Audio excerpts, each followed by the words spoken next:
Hello, hello. A very good evening to you all, and a very warm welcome to another live stream with me, 320 Sim Pilot. Great to see you all here. I hope you're all doing very well. Evening, morning, lunchtime, breakfast, whatever it is for you. Thanks for coming along. Today, very exciting day. Two of our community members and moderators, actually, AndyH1302 and Victor Tango, have put a lot of effort into putting together a new virtual airline. And what we're going to do today is fly our first sector for this virtual airline, which of course is Dan Air Virtual. So we're going to talk about all the different parts to what that means and what the airline is sort of aiming for. Hopefully I'll do it justice. I just want to be very clear from the start. This is not my virtual airline. I have not put any work into this at all. This is entirely the efforts of Andy and Victor Tango, who have done a fantastic job putting it all together. There is a link available in the description of this video if at any point you would like to join, as well as the CloudBot command. Thanks, Lauren V, for that idea, which is a great idea, where you can put in exclamation mark Dan Air, and you'll get sent a link. Dan Air was a airline that existed in the UK, a charter airline that flew around for many years, very popular airline, obviously flying some older aircraft, and it's now defunct. It's gone. And that's sort of the charm of this virtual airline, is the ability to fly for these several airlines that are now defunct or no longer exist, but may form a nice warm memory for you of British civil aviation in the past. And there are several airlines included at the moment. We're going to talk about all of this throughout the video. We've got about a 1 hour, 50-minute flight down to Montpellier. So we'll talk about the specifics of Dan Air Virtual a bit later on. I'll tell you now, it currently includes Dan Air, also First Choice and Highland Express. So First Choice is another of my favourite airlines on the channel, and you can tell, those of you who've watched the channel for a while, will know, of course, that we have a bit of an affection for retro UK airlines, having flown a lot of sectors in them over the 2 years. It's mainly what I've used Flight Simulator for, or X-Plane for in this case. So yeah, it was a real treat just to see it become available and to see it come together in the last day. I think it just launched just yesterday. So this will be our first sector with it. Now, I have not been a member of a virtual airline for years. I was temporarily a member of, I believe, the Thompson one many years ago, but I didn't really manage to work it out. I didn't fly enough flights to stay a member. And that's the thing with virtual airlines. They can have quite a high entry barrier. You'll need to pass tests potentially, or all sorts of other things like that. You have to fly a certain number of sectors. And the creators of this have been very clear that that's not really the aim of this. This is not a second job. This is fun, relaxing, and engaging way to sort of motivate you to fly your sectors in Flight Simulator or X-Plane, and that's a really nice thing. And I can totally understand where they're coming from on that. So it's not there to force you to fly lots and lots of hours a month or pass a test or anything like that. You don't have to fly online. It just tracks your flights using a bit of software, and then load you up on the map so other users can see where the other fellow Dan Air pilots are. And then you can use that to give you, it will give you your information about your flight before you set off, just to give you a bit of a structure around it, which is something as airline pilots we have provided for us. I don't have to come to work and decide how many passengers I'm taking, or what the weather's going to be like, or which route I'm going to fly. It's all done for me. That's not my concern. I just have to deliver the aircraft on that route with those passengers and on board, safely. That's our job. So this gives you that, and then lets you just enjoy the flying, whilst also giving you an aim. It also makes you fly from base to base. So you start off somewhere, and then you'll fly to your destination using a real route that they've loaded in, that they've put the effort and time to find the old Dan Air schedules and so on. And of course, they'll do the same with the other airlines that are included. And then you will fly those sectors in those airplanes, and that will be your route around, as it were. So you start off somewhere, so we're going to start in Gatwick. We're going to finish this flight hopefully in Montpellier, assuming we make it there. And then our next flight, as I understand it, will have to be from Montpellier. So we'll probably fly back to Gatwick and so on. And that way you can get the sort of continuity of it all, which is another great idea. I really like it. I really like it a lot. So jumping into the chats, good to see you. Flyby007 says, hi, can't stay because it's Monday, but hope to catch later. Have a good flight. Thanks for joining us, and I appreciate we're streaming a very different time, late on a Sunday night is not ideal for everyone, but thank you for joining us, those who have, and I hope you enjoy it anyway. It's a bit unusual, but I thought we'd try a later stream, plus the perk of avoiding the F1 for those of you who wanted to watch it. I have not yet seen the race, so if we could avoid that, that would be appreciated. GW, good to see you. Aidan J. Robbins, I hope you're doing well. Richard V, AndyH1302, good to see you. Andy is the one of the masterminds behind it, along with Victor Tango. Also good to see you. Thanks for coming along and moderating. And Richard V, thanks for moderating along with Lauren V. Jamlin, Lambo L, good to see you here. Chickpoint, thanks for coming along. The Isaac, Ed Haslam, great to have you here as well, all the regulars. Really good to see you. I hope you're all doing very well this evening. And thanks over on Twitch. This is streamed on both YouTube and Twitch for anyone wondering. So Lauren V's over on Twitch. Thanks for joining us there. We've got Red says, so excited for this one. Love the 737. Excellent. Yeah, me too. We'll talk about that in just a second. We're going to fly without the SIVA. We're going to be VOR to VOR, Red. Blueberry King, good to see you on Twitch. I'm doing very well. I hope the same for you. And Toxic Pastes, hello. First time joining us. I hope you're doing very well as well. Yeah. Well, we do VOR to VOR every now and then on this channel because I actually secretly enjoy it. I don't know why. I really like it. I think it's a great bit of fun. Whereas INS is also very satisfying, but VOR to VOR, I don't know. It's got its charms. Like I say, not going to take us too long. There's not too much to set up on an airplane like this. Another advantage of not having an INS. It's quite straightforward, so it won't take us long to get up and running. We are on VATSIM. We are live on VATSIM, and we're also connected to the Air Virtual Network. So there we go. Philip M says it's window seats. Let me just see if we changed username. Window seat, of course, our long-term engineer. So good evening. Thanks for joining us, Philip M. I hope you're doing very well. Mateo Chewy, thanks for coming to moderate as well. Mateo says, you won't have to fly from Montpellier if you don't want to. You can jump seat to any destination. There we go. Thanks very much, Mateo. Right, great point. So you don't get stuck in anywhere. You can jump seat to another place. Okay, that's perfect. Which is what you can do. Airlines will do that. They don't always fly you back and forth as they need to. Alfie says, whenever I'm flying in Microsoft Flight Simulator, I always get bored after doing a flight. What ideas do you have not to be bored? So bored after doing a flight, I don't know. Afterwards, I don't know. Yeah. I suppose find a route or destination that sort of entices you, I guess. Vucci2, good to see you. Michael John as well. Hope you're doing very well. Yeah, we are in another old aircraft. AC455, thanks for coming along to moderate. I hope you're doing very well. It's been a little while, I think. So great to have you here. And AC455 says I'll be flying first choice later this month. Yeah, we'll definitely do first choice. I'm thinking of getting the 767 so we can do a bit more first choice stuff. And Brian Griffin 787, good to have you here. Right, I must move on. Sorry, I'm just saying thanks to everyone, but appreciate you all would like to see some aeroplanes move along. Curate, hi to you. Thanks for joining us as well. Okay, so I'm going to be watching the chats on both YouTube and Twitch, hopefully, assuming my software works. FCA, so first choice 757 also works indeed, Lauren, but that 76 has been, I think Matteo was flying it, and that's definitely tempted me. That's starting to cool me. Right, so 737-200, one of the original 737s. This is the reason this is where the heritage comes from. You know, we've got this low wing sitting low to the ground for a few reasons, which is they can load bags straight into the hold without special equipment. I know they have equipment, but it means it can fly to smaller airports without all the right equipment. And it can be this low to the ground because of these nice small turbojet engines almost. They are turbofans, but the bypass ratio is very low.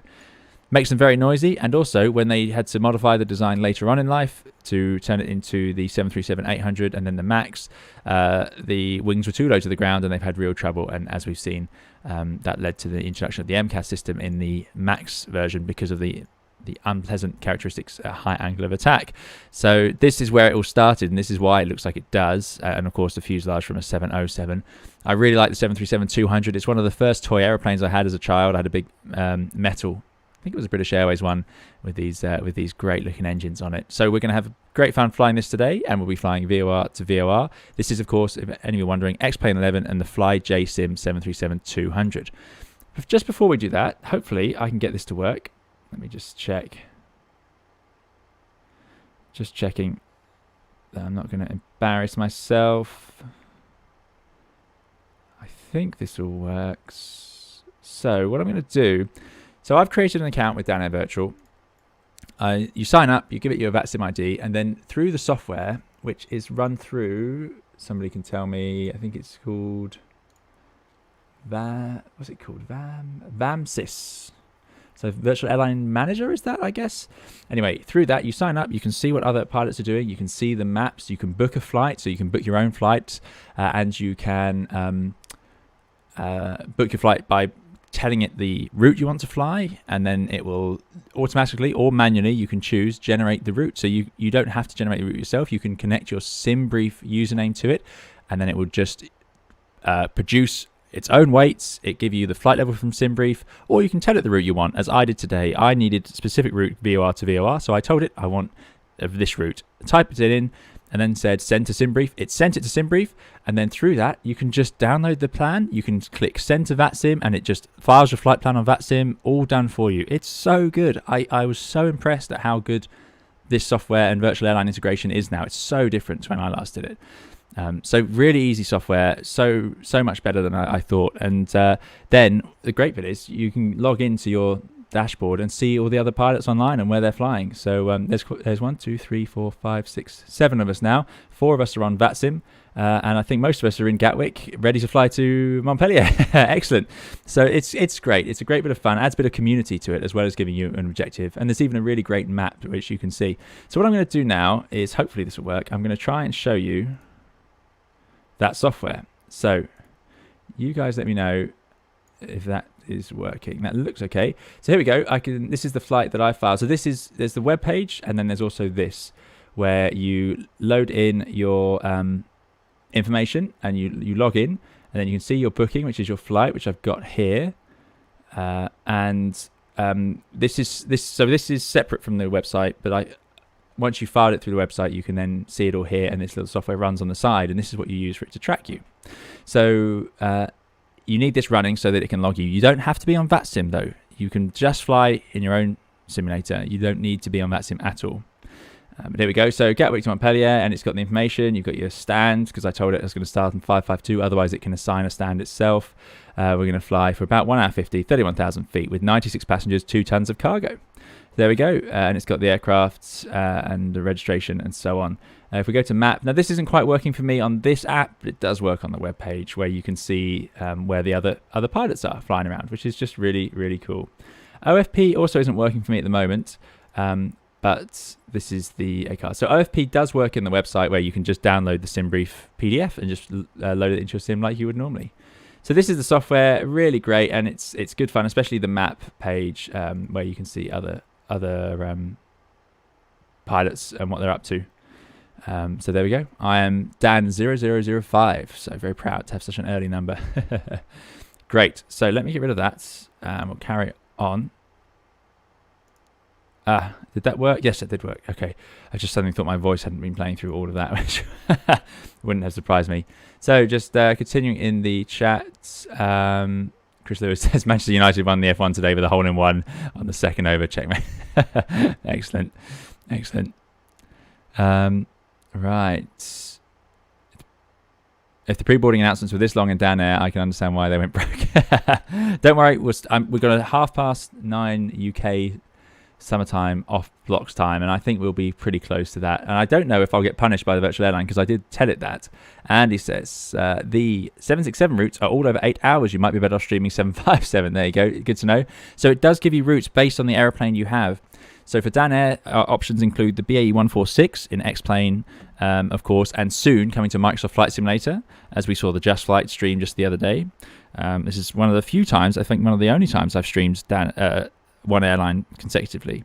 Then we've got the 7576 for first choice. We've got the A320 for first choice, and the NEO, of course, which they added in to make sure Flight Simulator users could join in for free with a free airplane, which is great.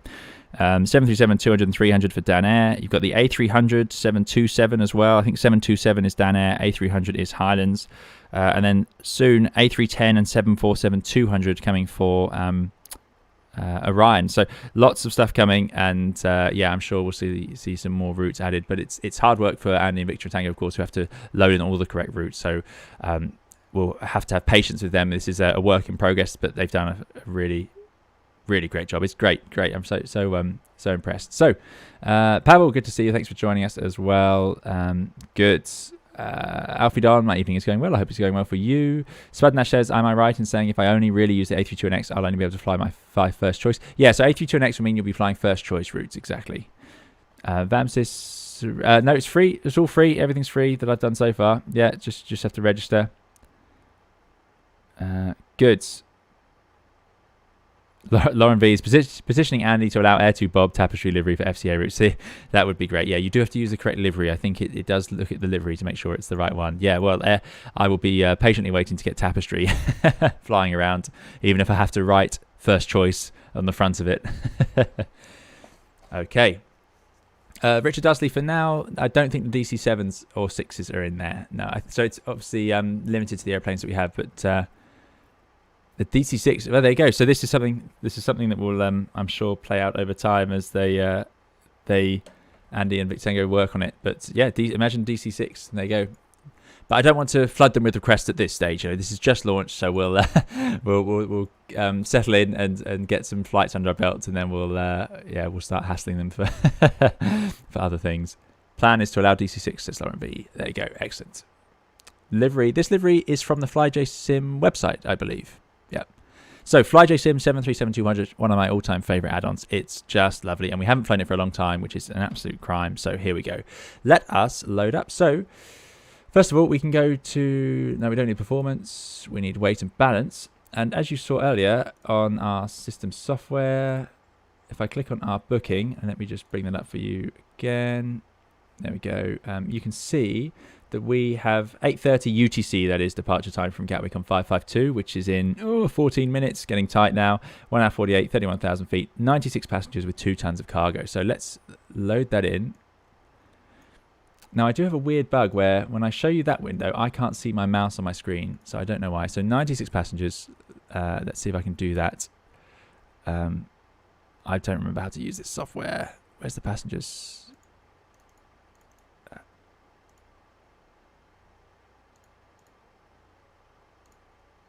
There is a way to do passengers. I want 96. I want a few more passengers. Let me add some more, please.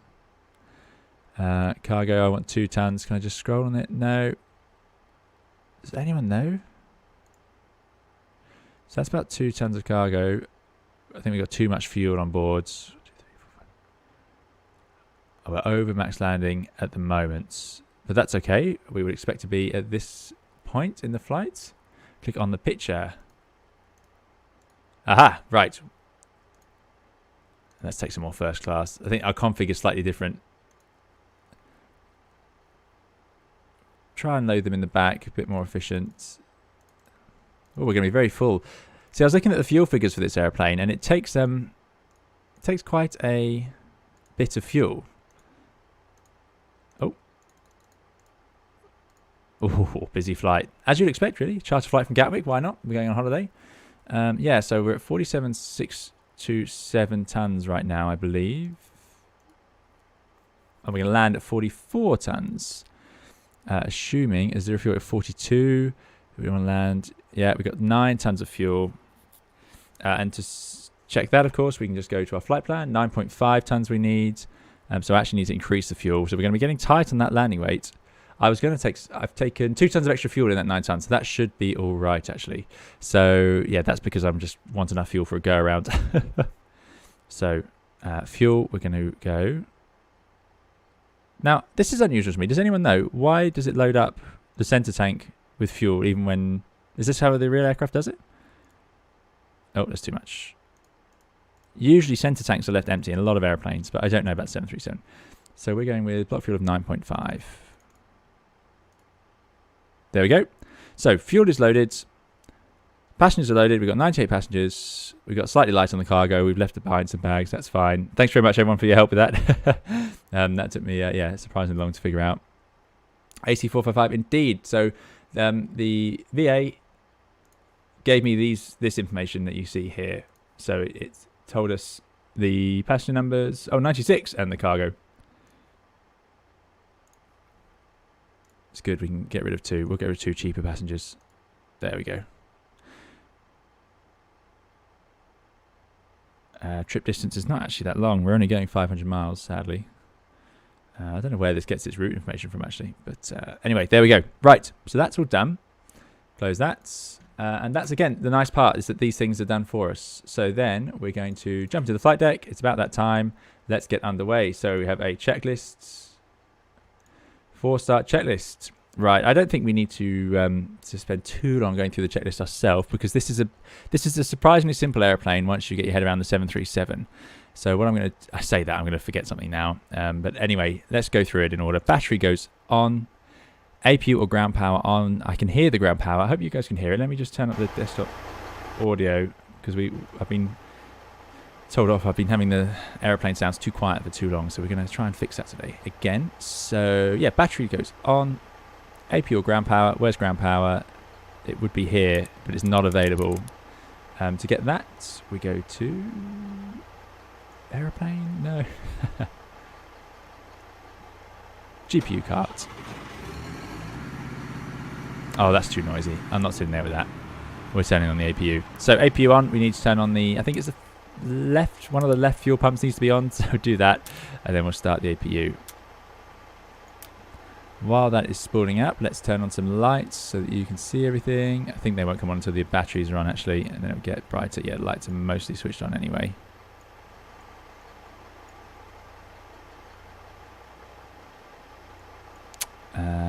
Actually, I think standby power needs to be in auto, which it is.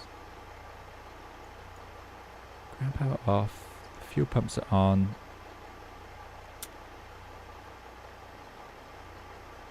There we go. You have to hold it till you get that EGT. Yeah, this is a lovely add-on. You pick the fuel, and the pad tells you how far you can go. Oh, and by the way, I see that tells you how far you can go. Thanks, Ingo. Very good. So as I adjusted the fuel, it would change the distance we could fly, which makes sense. So you can also manually choose routes and weights and so on if you want to be specific in the virtual airline software. It's very good.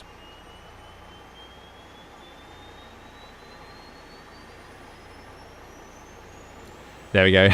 So we need the original red and gold livery for the 757. Did we not have that? Have we never flown the red and gold livery? I didn't know that. Yeah, hopefully you can hear that APU up and running. So that is going now. So let's get the APU generator loads online. Oh no, it's still spooling up. I was getting confused by the sounds. It should say available, I think, when it is there. In the meantime, still Warner check. I think that was up here. There it is. Emergency exit lights. Arms. Passenger signs. On. There we go. Generators online. Yeah, the overhead panel is basically the same. Contact Gatwick direct to 126.825. Bye-bye. I'm not sure why we... Gatwick director 126.825. Don't get on the Ah, that's my COM2. Let me... Apologies about that. Let me just change COM2 around.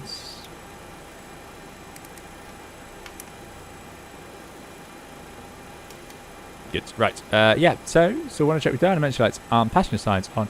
Window heat on. Should be automatic. That's the catchphrase of the day. Radio transponder. Parking brake is set. That is indeed set down here. APU start.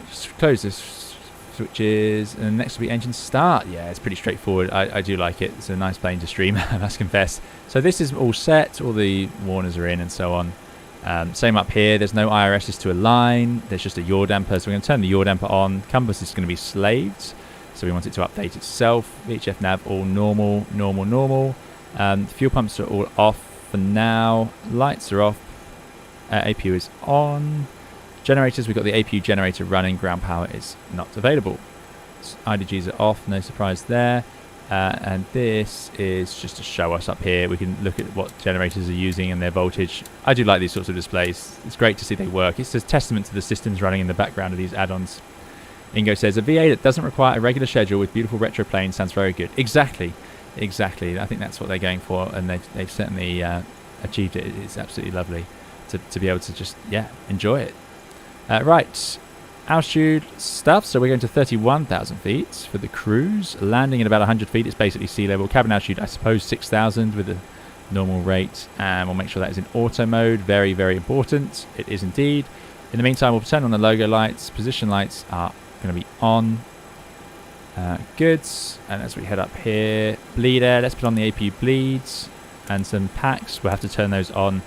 Off for engine start. Isolation valve needs to be open so both packs can work. Up here, this is just telling us our temperatures, and that is slave, so that's all good. I'm going to go and grab the clearance now, I think, because I want to make sure I know what our departure is going to be. So we have an ATIS, which let me just take a note of. It is running on information Charlie. Now, I don't know if I told them that we aren't able to do RNAV, so I might get in trouble here. I've totally forgotten. Temperature is 8. Yeah, it's not so warm. QNH 1029. Still high pressure in the UK. The weather's not been as nice today as it had been, unfortunately. Transition level 70, and they're using 08 right, so we can expect that, and I want a C for departure. Good, we're going to ground then on 121.8.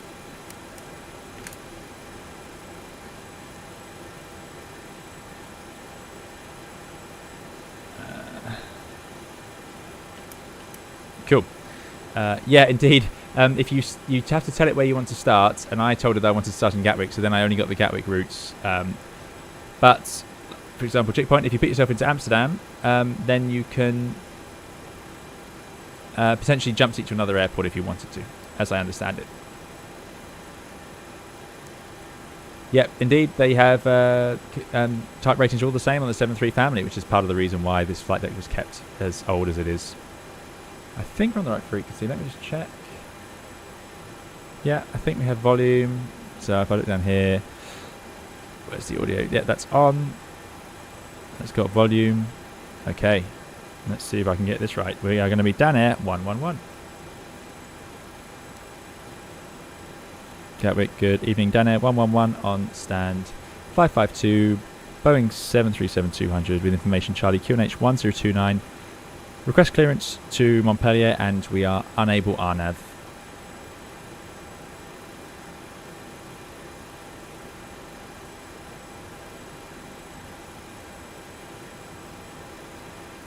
Then 111 Roger, standby. Yeah, I should have put that in my flight plan. That's my mistake. In the meantime then, so that's all working. Our artificial horizons have aligned. Let's bring up the... We've got our fuel on 9.5. Let me just check. Where's the fuel gauges in this aeroplane? That's something I have forgotten. I feel like it's down here. There they are. So that's in pounds. Oh no. 5, 6, 7. 7.5 on each. That's 21,000 pounds. So divided by 2.2. Coming up to about 10. So that's pretty close.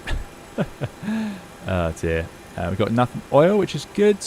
Pressure's obviously off the scale at the bottom at the moment. Yaw damper we don't need to do. We can test it, which says it's pretty cool that it works. So you can... Or maybe not while it's off. Sorry, on. Up here, I'm going to load in what I expect as a departure anyway while we wait. So, this is the C for departure. 077 initially, and then a right turn 164. So, I'll put the heading bug on 077. Because we're only going to fly that for a short amount of time straight ahead. 077. And then I'm going to course 164 because we fly 164 down to Seaford. It's quite a nice departure. I'm not going to say it's easy because then I'll mess it up straight away. Again, this airplane is just a joy to use in the sim. It's so good. If there's ever a good excuse to fly it, this was it. I'm so happy to get that chance. And this is an unusual Gatwick SID. We're going to go straight up to 6,000 feet. Those of you who've seen my new VNAV video which came out today, a lot of the Gatwick SIDs have stepped altitudes. But that's mainly because they go up over London and in conflict with other airspace. This one has less of that issue. So we've got to climb up to 6,000 feet. At 21 from Seaford, we have to be above 2, and down we go. Good, so Seaford 6,000. That is the plan. So what do we need tuned? Well... Dana 111, are you able to take the Seaford 9... correction, are you able to take the Speedbird...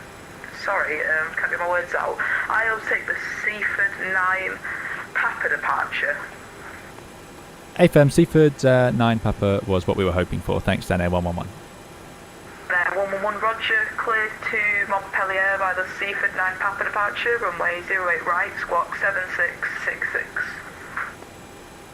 Cleared to Montpellier, Seaford 9 Papa departure, 08 right, squawk 7666, then A111. 111, read back correct. Excellent, very helpful controller. 7, 6, 166. That's in. That's on standby. And system 1, which is what we're going to be using. That's great. And the Seaford departure. So we've got the tuning to do now. So straight ahead to 2.5, 110.9. So I'm going to put in 110.9 as active frequency in nav 1. Oh, actually, that's nav 2. Hold on. 1109, which is the ILS DME. So that will show up here on the distance. And then we'll get to 2.5, make a right turn to Seaford 1170. So that's going to be ready to transfer over. Now something I could do is, I've got DME 2 over here. So in nav 2, I can have 1109. So I've got 1109 in nav 2 as active over here. And I'll put Seaford as the backup. So this way, actually, I can have Seaford active in nav 1. So I have 1170 active already. So this DME is to Seaford, and I won't have to do anything. And then this DME here will show me the ILS DME, which I need 2.5. That's great. QNH of 1029, we agreed with air traffic control. So let's set that now. And you get the altitude warning for instrument comparator, which is pretty cool. It is a dangerous squawk code indeed. Yeah. 1029. That's in, and then the comparator goes out. Very cool, very nice piece of technology that. I really, really like it. I think that would be a great thing to have. The Airbus does tell you if there's a difference. It would actually ding, but not always, not for some things. So that's quite a neat thing. So that's good. And the last thing is our stop altitude, which, as we can see, 6,000 feet. Now that is in a hideous place. It's down here. It took me ages. I'm glad I practiced. I jumped in this plane earlier to check it. I knew where it was. It took me a while. Good. So we've got the heading. We've got the course 164, and I'll set this to my next course, which is going to be 175, just to remind me later. But we're going to fly it mainly from the left-hand side. We're going to go. Flight directors will be off for now, and that'll be manual. We'll just fiddle with the automatics when we get in the air. Good. We've got the lights on. We're on the APU. Got the bleed running. How are we looking? I think it's time to get that equipment to drive away. Fueling's done, passengers are on, and if we go to the doors, we can close everything up.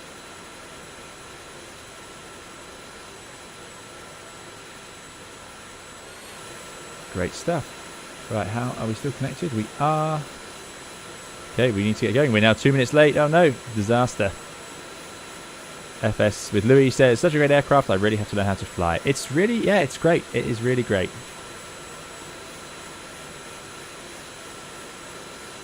And he says we're going to upset these Gatwick controllers in these dinosaur jets. They'll get used to it. And that was very helpful of the controller. He clearly looked that up for me. I should have actually suggested it. That would have helped out. I think that's what I'll do next time. I would have said requesting the Seaford 9 Papa due to non-RNAV. And Gatwick is a great place because it does have these traditional SIDs. Not all places do these days. But remember, a lot of these aircraft, you have the option to load in an FMS or the default FMS if you want to. Okay, so QNH set, altimeters are set, flight directors. So do I just set it now? Should I set go around just for the takeoff? Or should I think I'm going to leave it off and then just turn it off on and off if I need it. Let's set this to the correct QNH for Gatwick. Now I thought of something I needed to do and I've already forgotten what it was. Yes, performance, obviously. So we need performance for takeoff. This is great. It's loaded up at, we're quite heavy, 42.3 tons. We're going to do a flap 5 takeoff and 2.15 EPR, which is great. 139, 141, 146, and set the bugs. And it even makes the call outs for us on takeoff, which is great. So that's now ready to go. Let us call for push start. Gatwick down air 111, stand 552, request push start.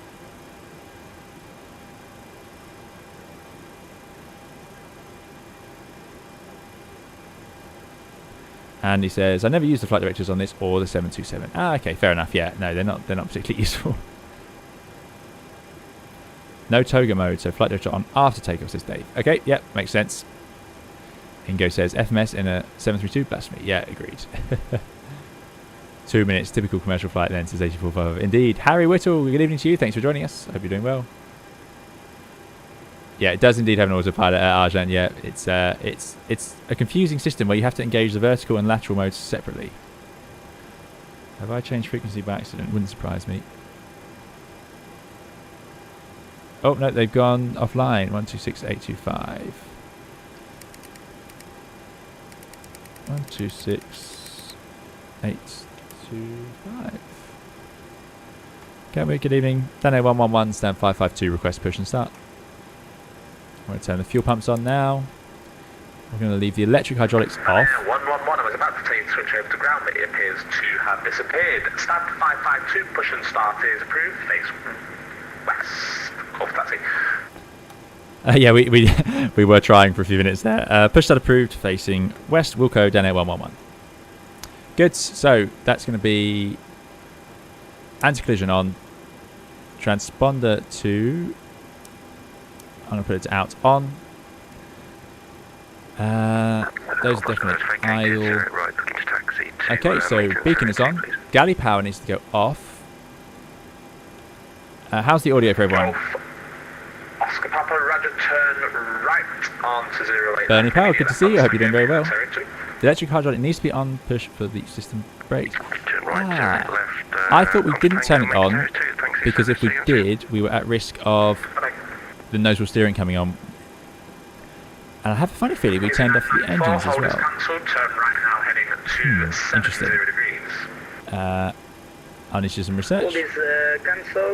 Now, galley power, come on, where is it? Where's electrics? I feel like it's going to be here. Galley power's off, good. I believe PSI needs to be 30, so the packs need to go off because look at that PSI, really low. Packs come off. Engine bleed valves are both open and the APU lead is open. And we got enough pressure. Good, so we're push start approved facing west. We're ready to go. So that's facing north, so that's going to be that way, which is a bit unusual. 153 left turn 280 degrees. Oh no, it's not unusual. That makes total sense. Ah, there we go. Dave says audio is good, excellent. Glad that it is working. B for Bernoulli and brakes on 73 says Dave. So system A is for everything else like steering. 40 track miles to run. Sold. So 4,000 feet. The QNH 1029. Flight level 4,000 feet. So does that mean I need to turn on A? Like that? That's very confusing. Hide pumps A and B. Or maybe we turn the engine ones off and the electric pumps on, and that's B system and that's A system. So A system only is done by engines? Confused myself now. Easy 494, 23 track miles to run, descend altitude 3,000 feet. Ground to cockpit, so is driving up. 3,000 feet, easy 494.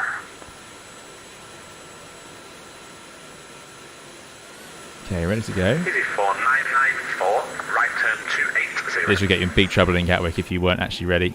So it's got a flight controls, it's upset because of the hydraulics that we just turned off, that's fine. On 200 B system, system B is fed off. System A, oh, there you go, it's confusing me a lot. Engine hydraulic all the time, electric for startup. Easy 994 with 48. I'm pretty sure on the NG they don't do that, but of course you guys watch Flight Deck to Sim, so I'm assuming I'm wrong. Descending to so it should be like this for push, should it? Everything on? and QNH 1029 for Zinapo. Okay, all doors and hatches are closed, ready to connect. Yeah, connecting. What else do we need to do? So we're leaving the flight directors off. Oh, there's a pitch command, there we go, so you can set it and then turn it up. We're not going to bother with that. Something about this airplane, when you get airborne, this is the seating position. You lose view outside straight away. Parking brake when ready to start pushback. Okay, where's the mission clock? I want a mission clock for this. Oh, it doesn't have a chrono. Easy 494, right turn heading 025 degrees, cleared ILS approach 08 right. Oh well, brakes released. Turn right heading 025 and clear the ILS for 08 right. I think I have to squeeze the pedals. There we go.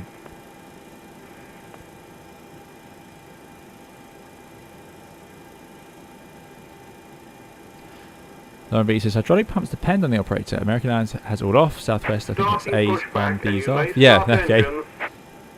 Oh, on 300 plus the hydraulics are different, says Dave. Thanks very much, Dave. That would explain a lot. There we go. Love the sound effects on this airplane. 25 track miles to run, descend to altitude 3,000 feet. 25 track miles around, descend to altitude 3,000 feet, Tom Jet 53. Let's get it started. So, to start, switch to ground. That's going to immediately take the air from the APU and spin around the N2. I want N2 to get to 20%.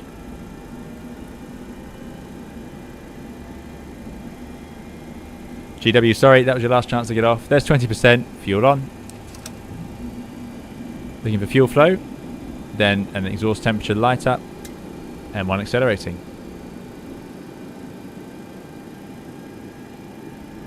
Love these double dials. The mini one. Rugby song starting in the back.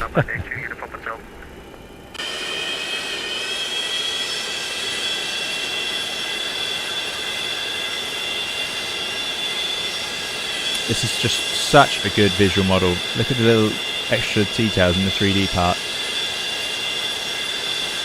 Right, well obviously we're doing 2 engine taxi today, so that's gone back to 0. Number 1 starting, we go to ground. 494, I need you to maintain your speed at 160 or not until 40 immediately. Set parking brake. 160 laps until 40 MB. Easy for Brake set. Disconnecting close. Stand by. There's 20%. Fuel on. Reduce speed to 230 knots or less. Tom Jet 5. Tom Jet 53 just calculated in the UK. It's a speed of 250 knots or less below 10,000 feet. Right. Tom Jet 5. You may need to throttle back after takeoff to maintain climb out speed. We'll take off like a rocket if you stay EPR. Thanks, Rooty. We will try to do that. Turbojets are loud, yes. Tom Jet 53, right turn now heading Yes. 0. And we'll talk about that why during the flight, I suppose. Dave says Boeing SOPs changed in 2005. We used to have hides, S and fuel pumps on all the time from entering the flight deck and when crewing in. Now we only put pumps on just prior to push, hence confusion. I see.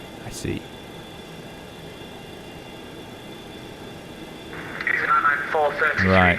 Miles to run, descend to altitude. That's all done. 3,000 feet. Descending to That's the full takeoff checklist. We'll run that a bit later on, I suppose. Easy 494 when captured, descend with the glide path. Yep. Maintain speed So there they go. 0 knots until 40 ME. No doubt. Oh, we can actually see them. Perfect. So there's a wave. Very important. And before we do anything else, let's just run through a bit of an after-start flow. So I'm going to go onto the electrical generators of the engines.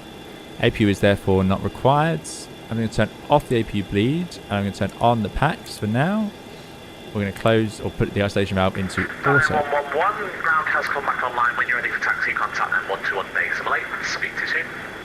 Thanks. Back to 1218, Dan Air 111. Speak to you soon. Okay, back on ground. Good. So APU's off. Those switches are off. Fuel pumps are on. Hydraulic pumps are all on.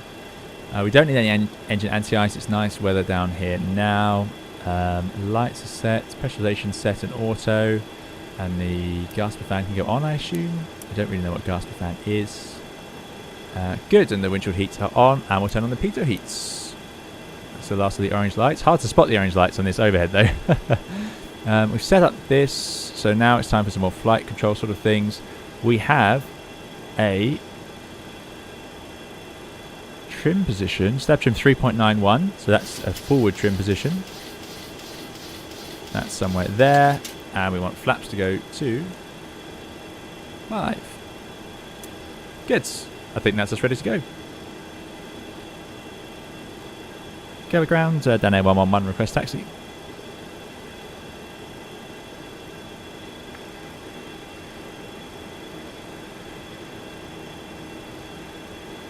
Mike's Basement, I agree. It is confusing, although you get used to it, and I can see why people get fond of it, but still, it's not. I don't think it's laid out particularly well. I don't think anyone would argue it is. Galley power going on as well, I think. Go ground.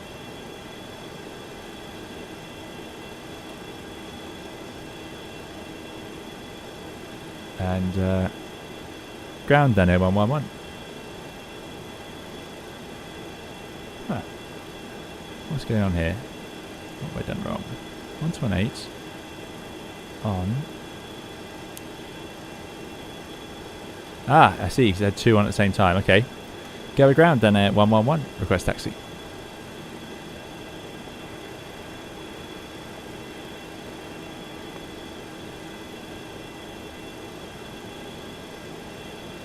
Well, that did transmit because I saw that. All stations radio check. Read G5, then Air 111. Thank you, and down at 111, apologies. Taxi on board Juliet 4, runway 08 right via Lima, Quebec and Juliet. No problem at all. We'll taxi to Juliet 4, holding point for 08 right via Lima, Quebec and Juliet, then Air 111. I have these charts ready. We have pushed back from here, 552, so we're going to take Lima, Quebec, Juliet. It's going to be a long old taxi. Taxi light on. I'll do the turn off lights as well. Good. Clear on the left, clear on the right. Brakes released. Everyone's going on holiday.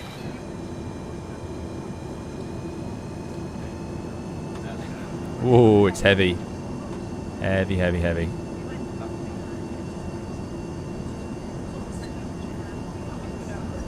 Let's get rid of the performance stuff. A bit of a brake check. They're working. Looking for Quebec. We are currently on Lima. This is, by the way, is the Ini origami Gatwick, and it's really fantastic. Yeah.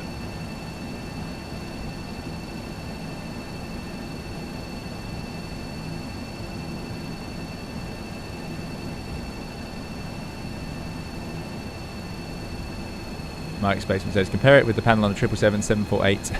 And it looks like it's all thrown on there. Yeah, agreed. I think we're taking this left here down Quebec.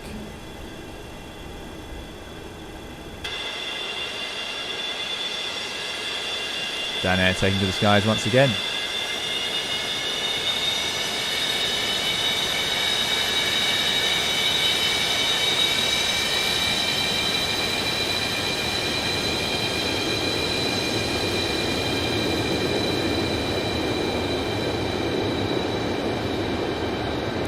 So I can actually see the other Dan Air pilots through this system. So 4 are on VATSIM and 3 are off VATSIM, because you don't need to be on VATSIM, as we said earlier, to enjoy Dan Air Virtual.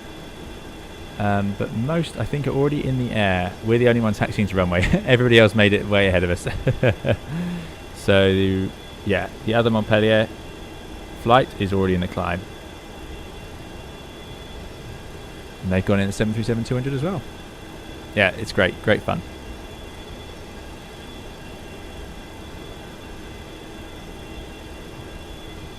And he says, I flew this in from LFMT this afternoon and parked it on the same stand. No way. Excellent. Right here onto Juliet, and then we're taxiing out to the end of the runway. We'll do a flight control check as we do that.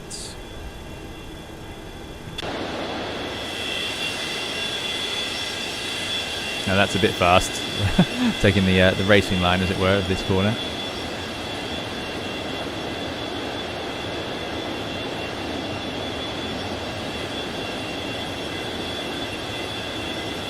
Right, let's run some flight controls. Now, I've totally forgotten. What do we click to make the yoke appear and disappear? I've totally forgotten.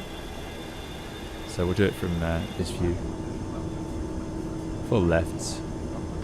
Full right. You'll notice, unlike the 146, although this has little trim tabs or servo tabs on the ailerons, it is not using those to fly. It just uses hydraulics, hence they move anyway. Those are just there to help the hydraulic system.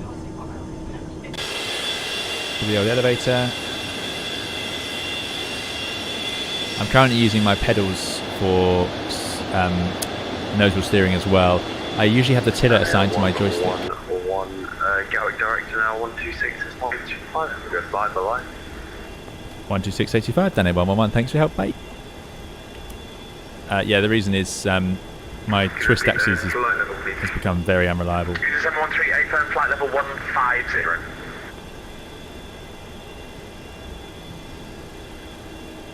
Y for yoke says ride level. Flight level 150. Sadly not. Not in this one. Runway 08. DRS enables this 50 plus 10. Subject 53, welcome to Gatwick. Taxi straight ahead on Charlie, hold short. Oh, it's on the settings tab. 121.8, bye-bye. Yeah, it's straight ahead There on they are. Charlie, hold short, Juliet. Switch to ground. Do we want to leave that there? Might as well. It's not really blocking anything, is it? 994, runway 08, right, clear to land. Surface with I'll regret that later, I'm sure. Clear to land, runway 08. Right, we've done the flight controls, we've done the flaps, done the trims. We've done our brief. We're taking off to the left. We're going ahead to... Let's make sure we get the right holding point. Hotel. Going to Juliet. Got approximately 21 track miles to run. Descent to altitude 3,000 feet. And there is a chart somewhere. I should probably have open, which tells me where Juliet 4 is. It's like a little inset. There it is. The Juliet 4 is at the end of Juliet, so we don't. So we can turn the corner, but no further. Okay, that's good. Makes sense. Right, I think we're going to run our checklist then. So, anti-ice not required. Pitot heaters on. Flight instruments are set for departure. Flight controls are checked. Speed brake is indeed down. Stab trim is set for takeoff at 3.9. Actually, it's a little bit nose down. Flaps are set to 10 and indicating at 10. Galley power is indeed on. I did well. I remembered that. Weird for me that everything down forwards is on. Electrical, no lights. Yeah, no lights at all. Fuel heat off. Fuel heat is off. Hydraulics are on. Quantity normal. Where's the hydraulic quantity? Hotel right turn heading 020. Cleared Alice approach 08 right. Oh, it's down here. There we go. We had that happen last time. Hydraulic quantity, pressure is good. APU is off. Pressure regulation is set. Flight ground switches go to flights. EPR and airspeed bugs are set. Let me just check that again. So we've got 80 knot bug. Then we've got a 139. We don't have bug, but 141 to rotate we do. And we want 2.15 EPR, which is there, 2.15. No, we said we wanted flaps 10. 135, 136. Right. There we go. So we're going to rotate 136. Good stuff.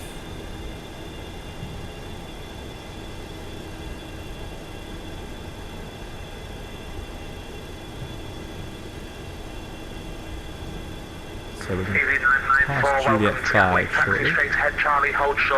Clear to take off, transponder. Oh yeah, let's do the transponder now, I forget that. So transponder's gone to TARA.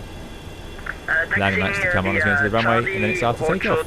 Then Juliet and contacting ground Coming to Juliet 5. And have a very good evening. Thank you for your great ATC. Bye bye. Hello again, Dan Air 111, taxiing Juliet 4, ready for departure. 111, hello again via Juliet 1, runway 08 right, clear takeoff, surface with 060 degrees 8 knots. Hi Juliet 1, clear takeoff, 0 right, Dan Air 111. Right, lights on, strobes on. I think that's it. Northwest 46, can you accept a straight in approach from Tal2? Straight ahead to 2.5, round the corner to 164. Oh, you can even hear the brakes squeaking. Northwest 46, Flaps are set to 5. Yes, they are. So I must have briefed 5 earlier, and I've just changed my mind halfway through. Well, we're going with a flap 10 takeoff. It was flap 2 we're not allowed to take off with. That's where I'm getting confused. Apologies. Anyway, we've changed the plan to flap 10, and now we've set 10. Thank you. Great spot. Great spot. Thank you. Right, it's clear on the approach. That's why there's 2 of us. 713 A firm when ready, flight level 70, level Willow. All the lights on. Flight level 770 when ready. Right, we're already clear for takeoff. So, we're going to come around the corner. We won't hang around. This is Gatwick after all. We'll get going. Alpine 82 Uniform Hotel when captured, descend with the glide path. Speed 160 knots till 4 DME. Let's just recheck that forward. So we've set the bugs. Still 2.15 on the EPR and 3.9 on the trim. So that's all still correct. Great. Okay. Let's take off. Bit of forward pressure. Stabilise the engines.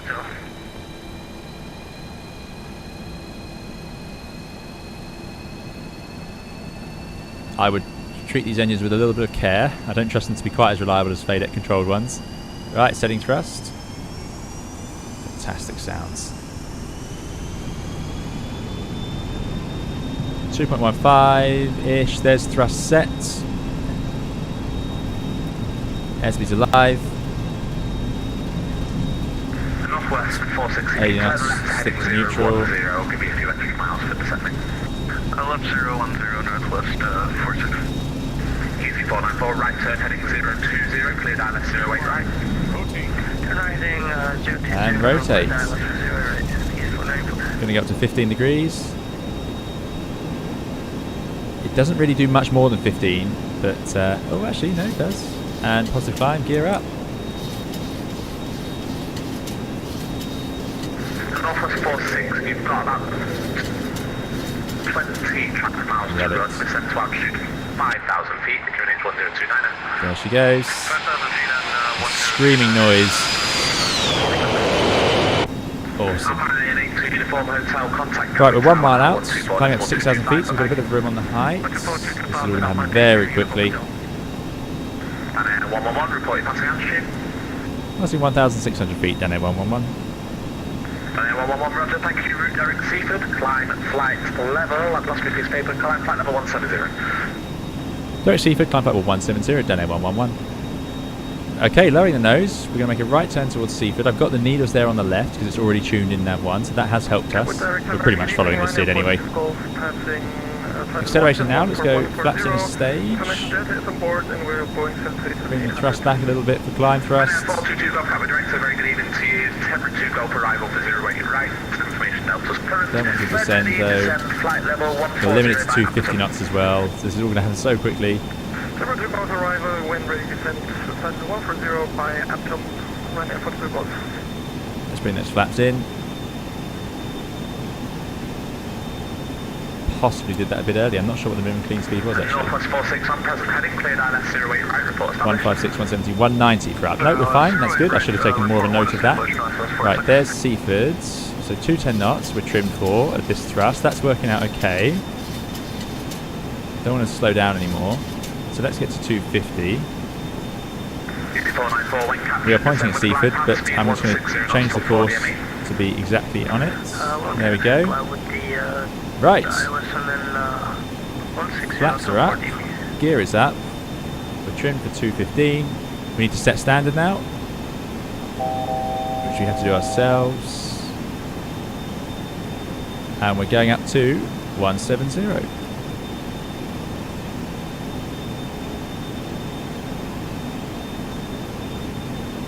Still starting to lose speed. So let's try and engage some automatics then. Let's go for VOR lock modes and VOR lock modes. We're going to engage ailerons into VOR lock, which should fly straight towards Seaford now on the 162.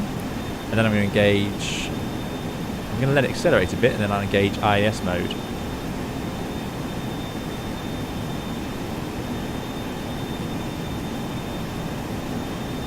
Northwest 46, you're going to make it from now, do you need to give me a few more miles? Engage that there on IS. Outhold is armed in amber, so here's our FMAs, just like in the 146, hidden off to the side. Northwest 46. Oh yeah, flag is just more of a nuisance.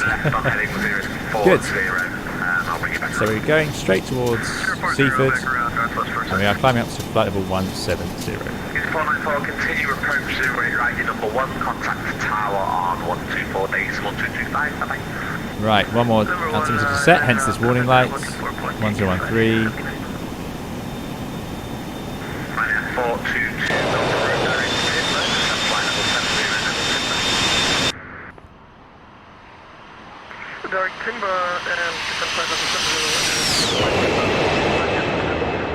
Look at the smoke in the background, that's great. They've just nailed it with this airplane, there's no doubt about it.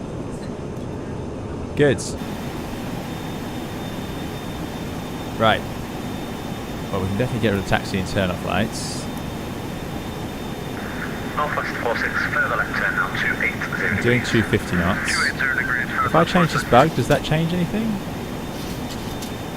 It does, so the speed bug even works, so I don't have to do the whole control wheel steering or retrimming thing. So let's go to an en route climb speed, probably something like 290. I think the 737 is quite a quick aeroplane. Even the 200, which burns a lot of fuel. So 10,000 feet. We'll take off the landing lights. We'll let the passengers walk around and smoke. Northwest 46, descent to Being altitude 3,000 a feet. retro airline. 3,000 feet, Pressurization check, thanks Andy. So that's a good idea. We've got 111, you're leaving my airspace, there's nothing further for you, I'm afraid. It's over to Unicom 122.8. Have a nice flight, bye bye. 122.8 down at 111. Thanks for your help, bye bye. Very nice controllers at Gatwick, as ever. Good, so we have a gentle vertical speed, which tells us there's some sort of pressurization going on. Cabin differential 4 psi, which is okay. Altitude somewhere about 2,000 feet. So that's working. Did these go to off yet? 280 is a sweet spot for climb speed. Okay. Perfect. We're not far off. That was lucky. It's Roman says, put the gear lever in the middle position. Off. So we'll turn the gear off. This is why I need you guys here. Do I need to do anything with the engine start switches? Starters says Dave Howie says starters can now go from low ignition to off and check your press panel. Low ignition to off. Off. There we go. I assume that's like continuous ignition and low ignition. Done the pressurization. I think we're all good. Now I don't know what my EPR should be set to. I've totally made that up. Does anyone have... Where does it say? No, I should probably read the manual for that.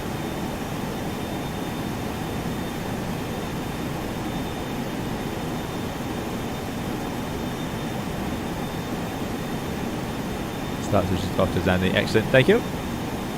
Also the fuel. We have fuel in our centre tank. Does it automatically drain to the outer tanks, or do I need to use the centre tank pumps? Or maybe it's like the Airbus where we're not allowed to use centre tanks for takeoff, but then we use them as soon as we're in the air. Because we've got about 4,000 pounds in there, but I assume we're not using it at the moment. Flight ground needs to go to flight on the air conditioning pressurization panel. I see. Right, we just passed over Seaford, so I should be more prepared for this. We're going to Deauville now, 110.2. Let's engage heading select. It really, really helps to have the heading bug in the right place. And we're going on to about 175. It's a bit of a right turn actually. And there is it. It's displayed over there, so that would make sense. Course 175. Another long leg this one. Let's keep climbing. Nothing around, so we'll go to 31,000 feet. So we're on 175. There's a course. Let's just put an inset heading in there. And hopefully we're being tracked by our equipment.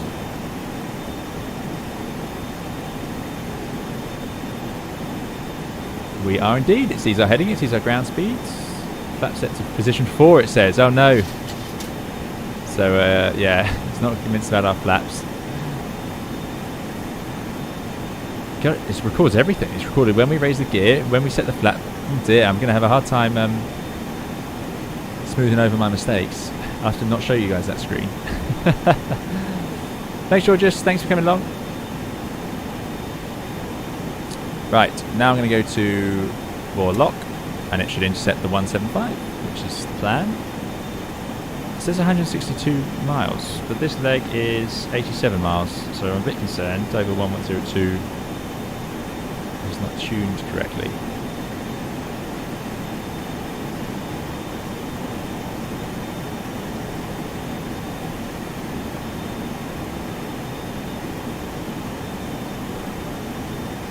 Does Deauville not have a DME? That's very possible. I could do outbound from Seaford, which is our previous one of 1170.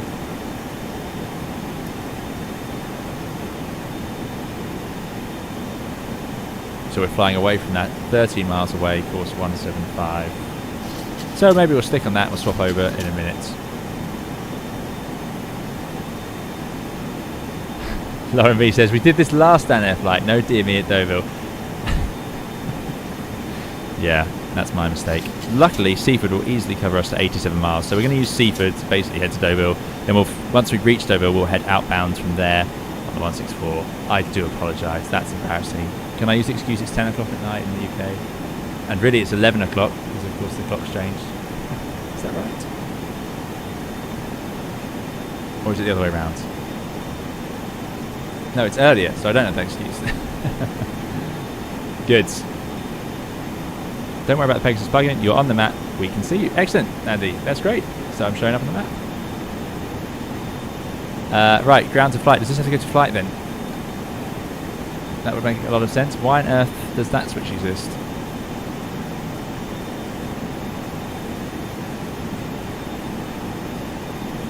Dave says, fuel will auto-scavenge out of the centre of sorts. It drains as many as main speed. You can operate centre tanks at greater than 1 tons when the centre tank low pressure lights switch off. Aha! There we go. Right. Piano Learner says, thanks for the VNAV vid. You're very welcome, Piano Learner. I'm glad you enjoyed it. So we have a new video on the channel about the VNAV in the fly-by-wire A320NX. Huge topic. I was shocked actually as I tried to make that video. It took me 3 attempts to do that video, and even the one I've released is very complicated. I hope it's not complicated. The idea is that anybody can watch it, even if you don't know anything about vertical navigation or VNAV mode. So right at the start I'll explain that side of it. The only thing is it's just a big topic, so it's a 50-minute video or 45-minute video. So yes, somebody left in the comments, they said had to grab my popcorn for this one, and it's probably a good way to do it. There's just a lot to talk about. Vertical navigating is a complicated thing. I mean, let's think about it. Vertical navigating is what flying is, right? Driving over a line on the ground, you can do in a car. But vertical navigating is the whole aeroplane thing. It's the winds, the weights, the air pressure, the density, the true airspeed, the ground speed, the drift. All plays into how your vertical profile works.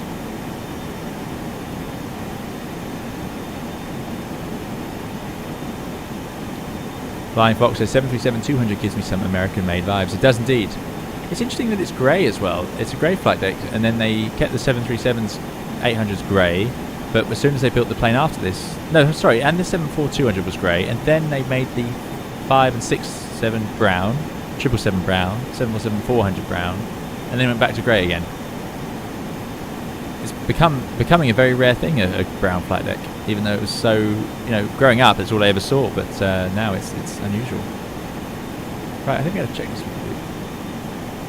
After takeoff, seatbelts off, anti-ice off, gear up and off, flaps up, no lights, hydraulic pressure, quantity, normal pressurization, check, set. Hydraulic quantity, low brake pressure, but I suppose just in the green. System pressure is in the green. Quantity, still good, it's not leaking.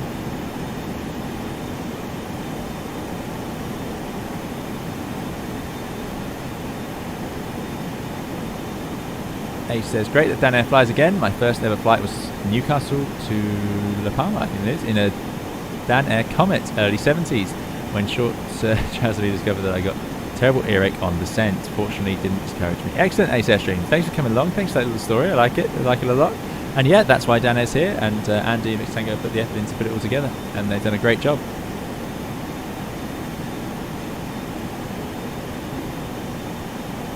Yeah, and it's fantastic. It's great fun. We're running out of puff now. 1,000 feet per minute, 24,000 feet, 280 knots. I think the Airbus would be doing a little better at this point.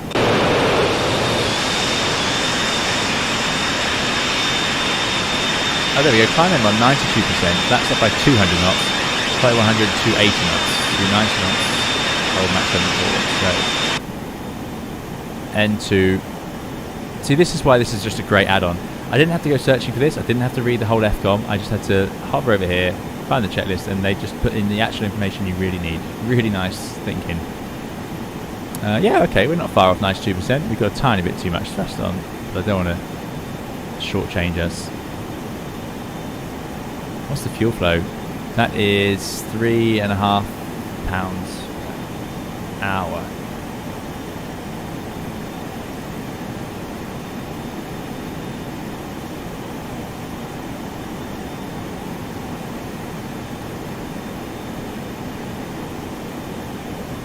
So we're burning per engine 1,500 kilograms an hour. It'll be interesting to see what the fuel flow is in the cruise. Okay, so the flap settings show up different in Pegasus. There we go.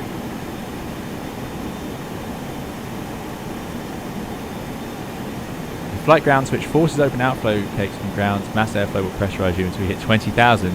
Oh, there we go. So, yeah, that's a DAR switch then.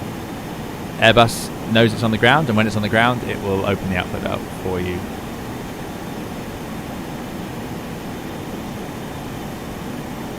Checkpoint says, great to have seen the takeoff, but now bedtime work tomorrow. Thanks, AndyH1302 Tango, for the opportunity with that. Excellent checkpoint. See you next time. Domino says, I blame 80s for the brown.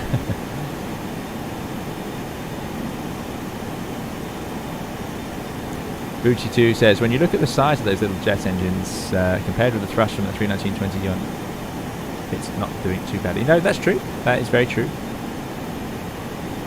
And he says, I tend to stop climb at 290, let the speed creep up to below the barber's pole, then step at the last 2,000. I see. Yeah, good idea. We're dropping to about 800 feet per minute. It shows that they've done a great job with the flight model. Yeah, so the sensor tank is draining. Dave is absolutely right, of course. It is slowly filtering through. Alex says the sensor tank pumps need to be on as well. At least that's how it is. So Dave suggested we could do it. Alex thinks we should do it. I'm going to do it. Fuel pumps are going on. It makes sense. I can't see why they're there if you don't use them when you have fuel in that tank. See the temperature on the APU dropping and dropping as we get into the cold air. Nice detail. So it's interesting. You can see we have the autopilot and the flight director separate. And modern airplanes, they are still separate things. It's important to note that the flight guidance system is providing information that either you can follow or the autopilot can follow, and then the autopilot is a separate beast. It's not the same thing. But it's unusual to see them separated like this. This is just a good reminder of that. So what if I wanted to turn this on? I'm going to set it to VOR lock mode. Otherwise it's going to try and fly us to a certain thing. So we'll do VOR lock.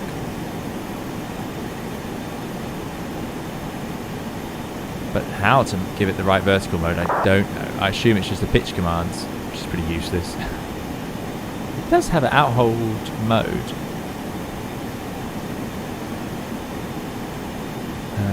But I don't want to fiddle and break it at this point, really. Oh, there we go, outhold. There you go. So you can turn it on to outhold or off. You can't arm it. I see.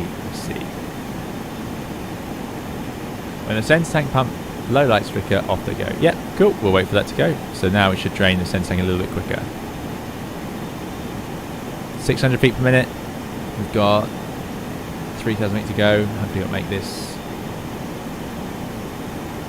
Pumps off for takeoff is to avoid spurious low fuel warnings causing a takeoff config error. Old 737 stuff that still exists in the NG. Thanks, RV. Yeah, that sums up the NG, frankly. I shouldn't say that. The Airbus has the overheat problem with the wings, so you have to put the slats out in above 30 degrees, and I believe that's on a lot of the Airbus fleets.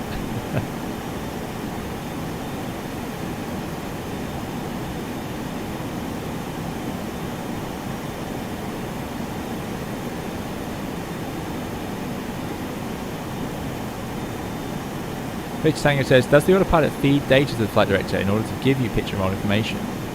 So I can't tell you about the 737, but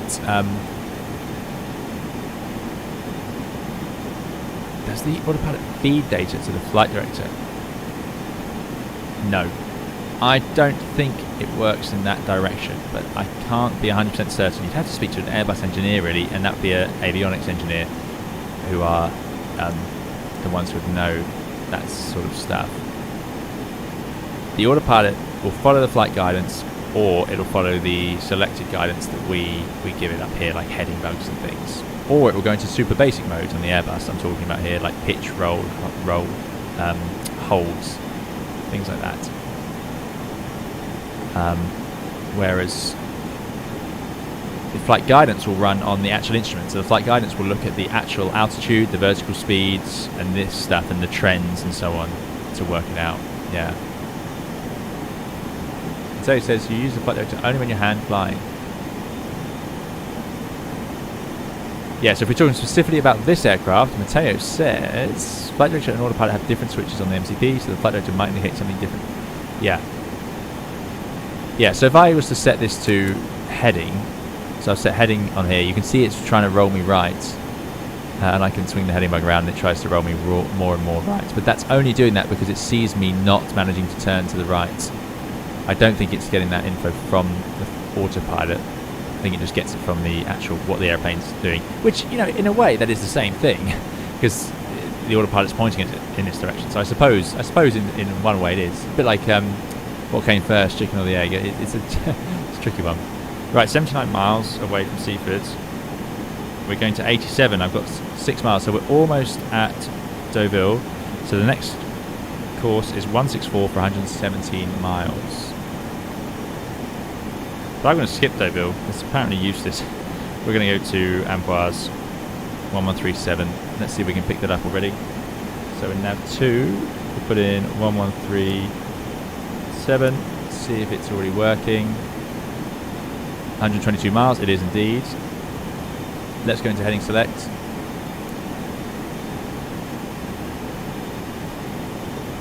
Now it's going to be a bit tough here because to turn at 29,000 feet with 500 feet per minute, as we turn, the lift vector will go off vertically. So at the moment the lift is pointing straight up, as we turn it's going to go off to the side. So surprise, surprise, the airplane will stop climbing, probably altogether. Right, there it is. So we're turning onto 164, a bit of a left turn. Then I'm going to tune. 1137 is nav 1.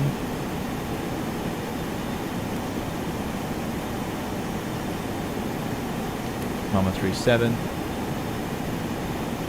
And we're going to put the course bar onto 164. There it is, not far off. We need a little bit of an intercept. I say a little bit, we're so far out at 150 miles, that's actually going to be quite a big chunk we have to do. I wonder if this flight tracking software will complain less for moving it all around.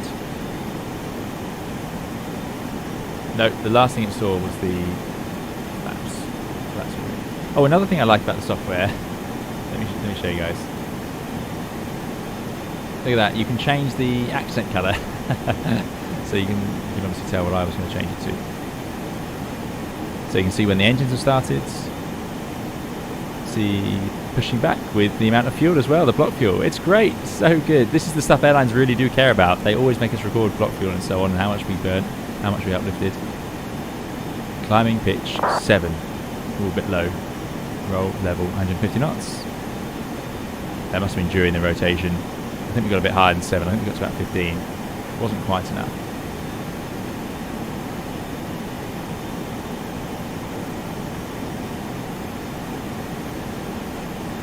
Good evening. Back for anniversary dinner. Surprised you're all still up. What have I missed? I'll watch from the side later. Yeah, we've loaded up. We've connected to our virtual airline, and we have set off. We did a nice, well, I think it was a nice takeoff from Gatwick. It all went smoothly. I forgot only a few things and set the wrong flaps. But we don't talk about that. Right, 1,000 feet to go. Yeah, down to 400 feet per minute. It's doing all right. It's not as bad as I thought. And you can see there, even with that heading, it's just not taking much of a bite out. But, you know, we wanted to be on 164 degrees. We're on 166. So we're only 2 degrees out. However, from 2 degrees at this distance is quite a range. So I will try. I won't turn off this flight directors most of the time. There you go. As we turn, that drops right down. Because if I just suddenly engage Vorlock now, I'm worried that it's just going to do an aggressive right turn to try and head over to that course bar. Wonder how the smoking in the cabin's going.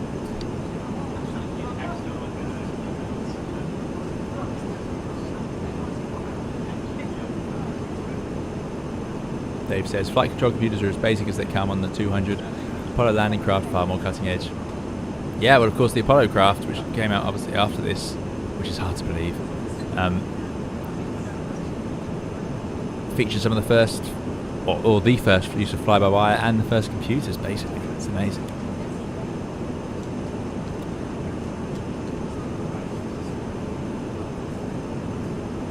Well, Admirable starting their descent into GCLP, then I can take off my first AndyH. Excellent. Lots of first flights today. We've lost it. We've lost it, so we're going to wind the speed back a little bit. And I'm just going to trade a bit of that speed for a bit of height.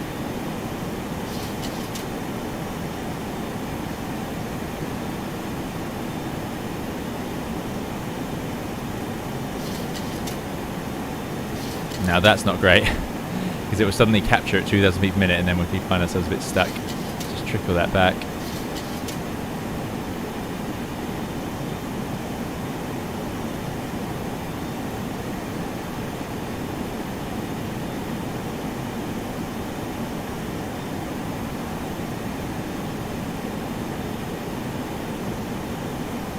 Our hold is engaged.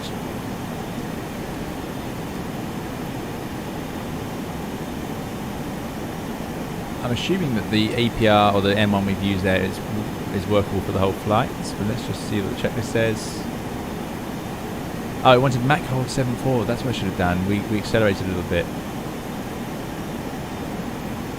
How did you do that?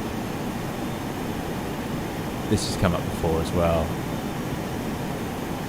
The way to make it hold the Mach.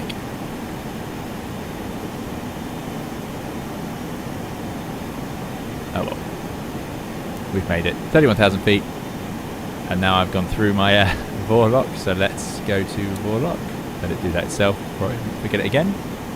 And we'll keep an eye on the speed, see what we end up at. The plan was to cruise at... Let's check our flight plan.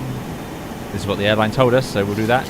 Oh no, long range cruise. I don't know what long range cruise is on the 737. Let's see, it will tell us. It's through airspeed. Decimal 7.2. It wants us to cruise at 7.2, 7.4 later on. So we're there, so we need to hold our speed really. Quite thirsty to just cruise along at maximum speed obviously. So we can find a useful EPR. There is no such thing as a useful EPR. Booty2 says, never quite got my first Dan Air virtual flight in today, only a short hop, might try again later. Yeah, absolutely. GWL says, is it too much repetition for others for me to ask what that software was that you were just looking at? Is that something to do with the virtual airline? Completely new to this concept. No worries GWL, no worries at all. I'm completely new to it as well.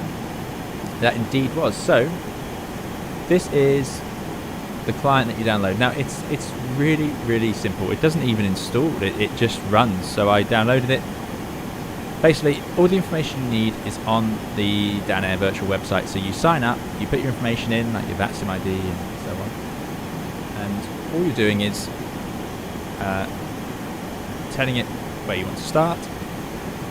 And it will tell you the routes you can fly and what aircraft options you have for that route. So you simply load all that. Oh, sorry, you have all that information in there. And then there's a little resources tab. You click on that and it says you need to download this software. So here it is. I download the software, I run it, I log into this using the same login information. And here we have the flight. So, and through here it connects to your account, you know, through the website. So that's what this software is. And if I go to the map, we can see the other Dan Air virtual flights. Now at the moment this map doesn't seem to load in the background. On the web page it does, so you can actually see where these flights are, and you can see all the other pilots for the virtual airline and where they are in the world. There were some people over in America earlier. And then this is my information from my flight at the moment. The OFP thing, like I say, isn't working either at the moment for me. And then home you can see hours flown. So hopefully after this flight I'll get some information in here.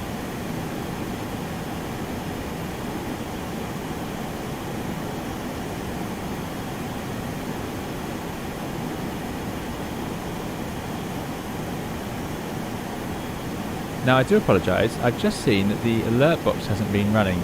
So to all those who followed and subscribed, I apologise, I totally missed it.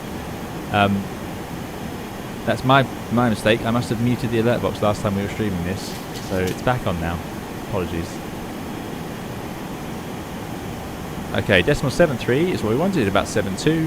Hopefully this power setting will work for the rest of the flight. Sort of doing a bit of a weave wobble. We're 65 miles from 1137. So we are 65 miles from Airbus. After Airbus we go to Tango India Sierra. Lauren V says Mateo and Kuritaku flew down to the Caribbean in first choice 767s. Excellent. Very good effort. GWL says amazing. And did I read it's for vintage aircraft basically being Dan Air? Indeed. Andy says I'm afraid I'm going to have to hit the sack in a few minutes folks. Work tomorrow. Hope you'll enjoy the V8.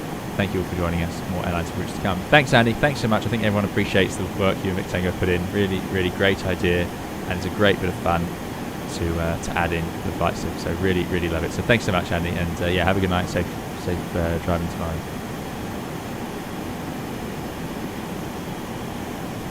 So, to those of you new to the stream, just to give you the information, this is Dan Air Virtual,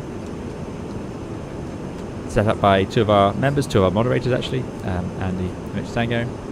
It is a new virtual airline for people who want to fly. It's a little bit casual. You don't have to do a specific number of flights or take any tests. You just have to sign up to the airline, set it where you want to start from, and then it will give you the flight options you've got.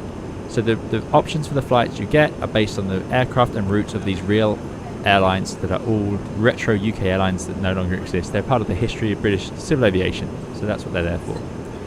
So there's at the moment 3. That's Dan Air, Highlands, Express, and First Choice. So that's a good variety there of different routes and aircrafts. You do need to have the aircraft that these airlines flew, but there's a wide range, and chances are you will have one. And it does allow you to fly the A320 NEO as part of First Choice, because of course otherwise you couldn't in Microsoft Flight Simulator. So 320s were flown by First Choice, so that works anyway, just not the NEOs, but that's fine. And you see what I mean, that's the theme of it all. It's not another job, it's just for you to enjoy. So that's what Andy said, it's not another job. So they're going to add more retro airlines, British Caledonian and Orion, the next 2. And I'm sure they'll get a lot of suggestions and they'll have to filter through, but they've taken the effort to find the routes and original schedules of these airlines and then make them come to life in the sim. It gives you the flight number, and then the software or your website that you log in to see all this stuff will suggest, or not suggest, it will tell you the weights, the passenger numbers and so on, so you don't have to do any of that. It can send it all to SimBrief if you just enter your SimBrief username into your account, and it sends the information to there and gives you a flight plan back. It draws it out on a nice map, and then it records your flight, records your performance, your landing rate and this sort of stuff. There's also progression. You can go up the ranks. At the moment the progression is quite slow, but they're going to improve it a little bit, I think, to make it a little more possible to climb up the ranks, and it will let you see where the other pilots are, so you can see the other pilots flying around on the map, which is great. So you can see where they are, even if they're not on that sim. You can see where other Dan Air virtual pilots are, and they could be flying for First Choice, for Dan Air, for Highland Express. It's all the same thing in this world, which is just great, really nice. So yeah, there'll be plenty more coming, and as Andy then just there said, looking to add more airlines and hopefully some more aeroplanes so we can get our DC6 or something like that going as well. GamerTube HD says, can I fly the Q4 XP-8Q400 for this airline? So that's a great idea. For now, GamerTube, you cannot. But that doesn't mean it's not going to come in the future. It only started yesterday. They've already put a lot of work in to get 3 airlines in. I'm sure there'll be more coming. So I'm sure they'll be looking for where demand is to get many people access as possible. So for now, you can use the A320 NEO in Microsoft Flight Simulator, the mod, the A320X. In X-Plane, you can use the BAE 146 from Just Flight, which is fantastic. We've used that a lot on the channel. Or the 767 or 757, or the A320, the 737-200 and 300, the A300, the Boeing 727, and soon enough the A310 and Boeing 747-200. That'll be part of British Caledonian on some long-haul routes. But what's quite fun is you fly the aircraft on the correct route. So I can't fly the 7. I've just found out earlier. I was talking about maybe I'd get the 767, but that's only used on the Caribbean route, so it's a longer flight, as Matteo did earlier. So if I was to stream it, that would be quite a long stream. We've done it though. We've done long haul streams before. But there you go. Right, 7-1. We're slowing down. Well, we're not having that, and I'm not willing to go slower. So let's add a bit of power. I don't actually have the 737-300 then, Victor Remarch. So yeah, I don't know if I'll get the 737-300, but if you do have it, that is an option. Oh, and yeah, Andy did tell me as well that thank you. Andy did say that the inspiration for this came from I believe it's part of the One Simulations community, made, is it Piedmont? I don't actually know how to pronounce it. I don't recognise the airline, but it's a retro US airline. So they started up a retro US airline, and Andy thought it was about time we had retro UK airlines flying around in the virtual skies as a virtual airline. So that's something Andy mentioned, which is it's really nice. Yeah, it shows you that there's a common theme in a lot of us in this community, which is great. Really like it, both in the UK and the US. So yeah, absolutely great thing to see. Piedmont, says Lauren B. There we go. Thanks, Piedmont. Ethan says first choice 767 or 75 would be great for a stream. Indeed, so probably the 75 in first choice colours. Absolutely. Piedmont has TWA and a couple of others under it. I forget who. The thing with UK aviation is there's so many that have gone. Oh, and there we go. For the Q400, apparently Flight Deck to Sims mods have built Flybe Virtual Airline, which is 100% Q400 and is on the VAMSys platform too. So I believe through VAMSys, it's quite easy to join several of these and swap between them as you see fit. Arjun, still hoping for Concorde. I know. And of course, this isn't to say that all my streams from now on are going to be part of for Dan Air Virtual, because of course that would be quite limiting in what we're looking at. But Concorde is on the list. Lauren B says we've had so many gone for the US too. Yeah, of course. Yeah, we don't know about them here, I suppose. But yeah, there's a V Spirit on VAMSys. Lauren B's interested in. Excellent. Yeah, this whole VAMSys thing is new to me, but it's really good. It's a big step up to what I was used to. Right, we're 17 miles from Amboise. Next, we're going to Tango India Sierra 1175.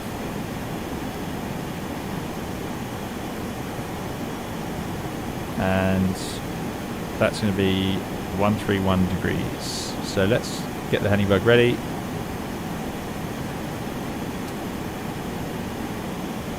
Let's set course 131.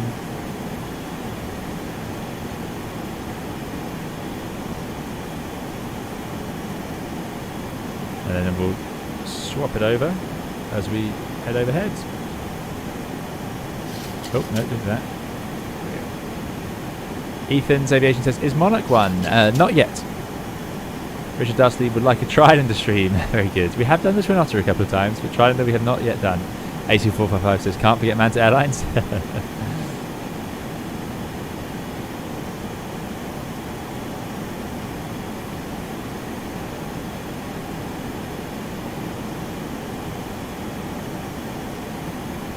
There's already an existing Monarch Virtual Airline. There you go. Liveries already got the right clues on it.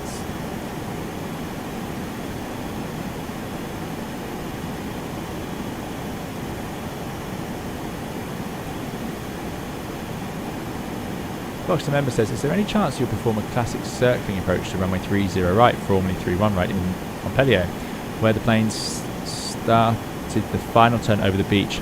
I did not know about that, I'm afraid. So that is not part of the plan at the moment because of the total lack of familiarity with this aeroplane. I can't see it going very well. Anyway, heading 131, course is on 131. Actually, let's just put an inset heading. We're going to go through the cone of confusion shortly. 6 miles up is about how high we are. Actually, we're a bit lower than that. So at about 5 miles DME, we'll probably enter the cone of confusion overhead. This VOR. Something to note as well. Oh, there we go. We're heading away already, actually. We didn't actually quite reach the cone. We're just passing next to the VOR now. I can see that by the needles swooping by. There's our turn. Quite a big turn, actually. You don't often see airplanes making that sort of an angle turn in flight because it's not very efficient. It means your route wasn't really planned very well. The reason we have a route like this is, of course, because I needed to have a VOR to VOR route. Still slowing down, possibly because of the turn. Yeah, Lauren B, we are indeed owed a Concorde stream and a 747 long one. Yeah, Concorde has got to be I've got to do Concorde. I know, I've got to do Concorde.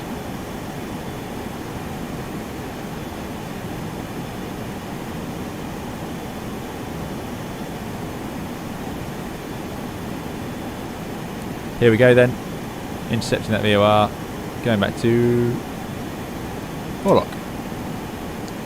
So 131 degrees, 139 miles to Tango India Sierra 1175, which I've got in standby, and let me put 1175 in nav 2. check it has a DME before we get there. Let's see when we receive it. Oh, it looks like we're already receiving it.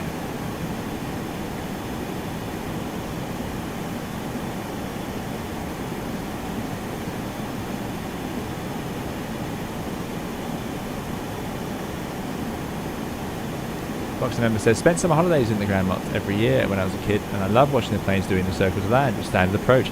Yeah, circling was very common once upon a time, but not long ago. Oh, Victor Tango says, I'm off to sleep as well. Thank you 320 Sim Pilot for streaming with our new VA, and thank you to all pilots that joined it. We're already grown to 84 members. Excellent news, Victor Tango, and well done to you and Andy for putting it together. It's really great. So there's 2 Monarch VAs. The sim world doesn't need any more. Very good. Very good. See, they've thought about it. They've thought about what they're doing here. Dave says a circle land is needed. 1500 on the downwind and time it to perfection. So circling is great. If I could work the chrono, that's my first excuse. But also, flying this airplane configured level is really quite something. So if you're flying along gear down with the flap out, like you do downwind in a circling approach, this airplane needs so much power. The flaps are so draggy, and the engines just don't have much extra thrust left. I have spoken to people who flew classic 737s, and one of them, I think I've said this last stream, but one of them said it was constant power, variable noise. So moving the thrust levers up and down made the engines make a lot of noise or a bit less noise, but they certainly didn't provide any power, which I quite liked. Booty says, if you can master the Toliss 747-200, then flying Concorde will be a breeze. Okay, let's hope then, because we can do the 747. I did once turn on Concorde, so I need to just have the confidence back to try it again and get the INS loaded up.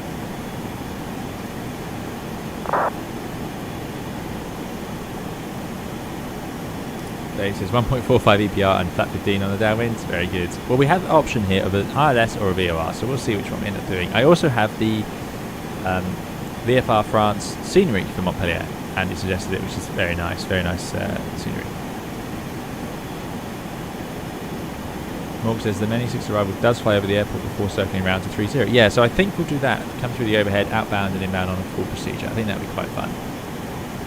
So goodbye Gatwick charts, thank you very much.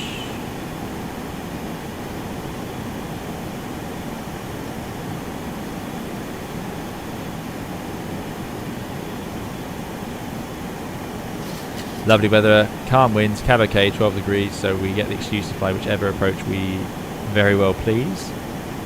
We're going to do the men arrival, so that's the VOR we're arriving via, which does have a DME, thank goodness, 153. So there we go, 2 options, but we're going to we're going to go round onto the ILS, and let's do this properly.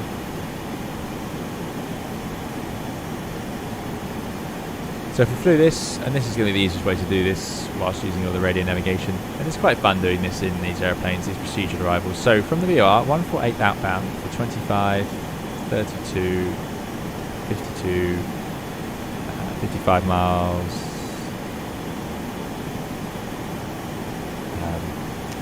61 miles, 71 miles out to Frejolus, VOR. Then from there, outbound 143 degrees.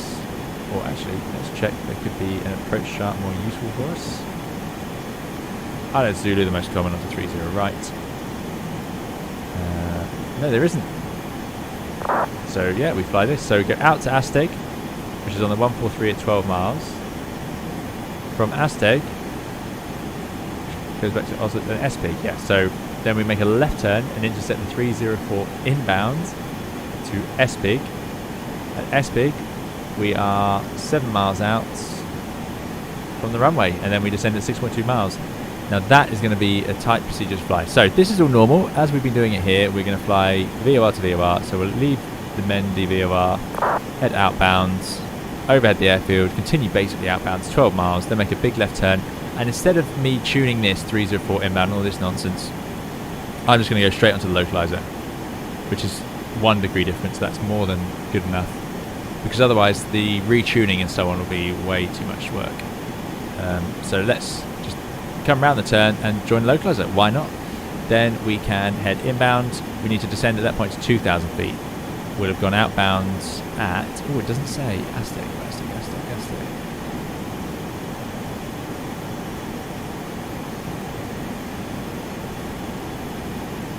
I guess, oh yeah, look, 2,000 feet. So we're okay. We won't be 2,000 feet over the airfield. Although it'd be pretty fun. It would look pretty cool to just scream overhead at 2,000 feet.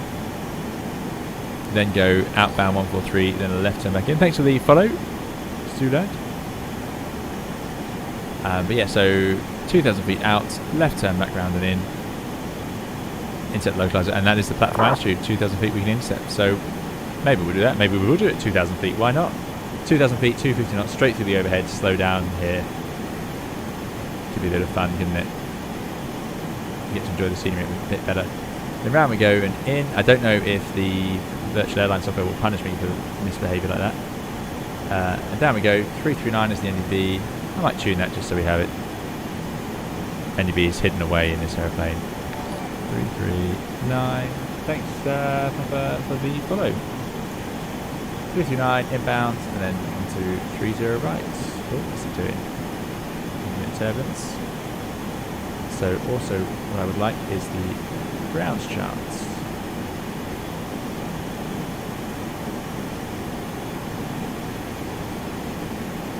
So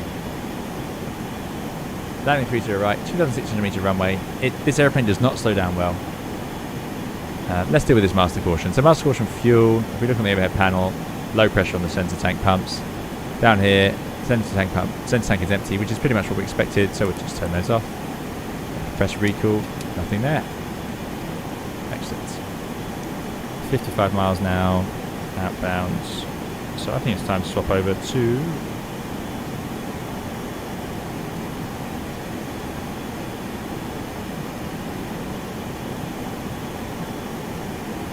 let me get this right. 131, we're going to the 117.5. Good. So if I just swap it over. That's not very neat to do that. 175. Okay, now we're inbound. 80 miles to go. Yeah, that's obviously not what they would have done in the aircraft, because that's hopeless. As it finds way over to the next radial. I do wonder, when this is the normal way of flying, how they did that. At what point would they swap over?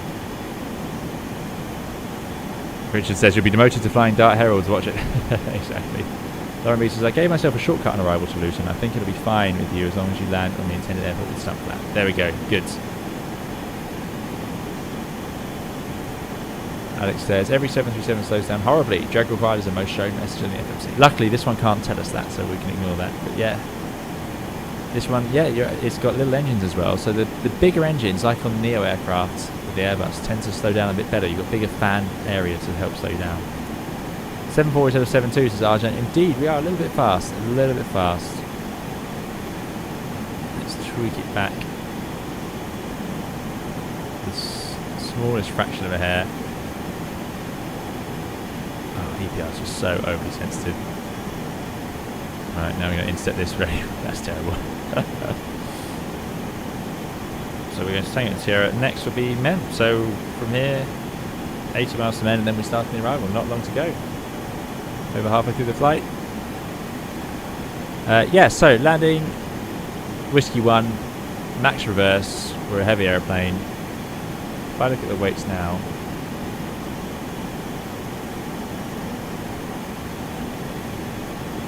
still a bit heavy, I suppose. No gross weight, we're 48.9. So we've got to lose another ton. So we'll burn another ton for that. Great.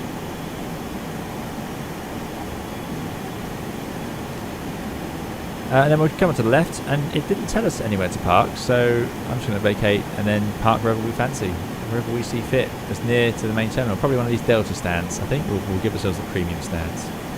So that's the plan. We've got some higher MSAs, some good terrain out there, especially on this leg, so you can see the minimum altitude 7,500s all the way in until Simar. None of these waypoints are very obvious.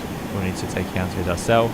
If we're on this track, we can go down to 4,000s, but if we are off that, the MSA is actually higher, 4.8, so we need to be a bit aware of that. As we get to the airfield, MSA drops to below 2,000 feet, so we won't go below that until we're on the ILS. ILS is pretty straightforward. It has a co-located DME, ILS DME, and it reads 0 at the threshold, which is all close enough. 3 degree slope, which is good. And let's put in some minima. Cat C216. Now, I don't know where you can put the MD8 into this airplane. I think you just have to do it on the radio, which says here 210. So that's 210. This discussion came up with Flying Fabio last stream.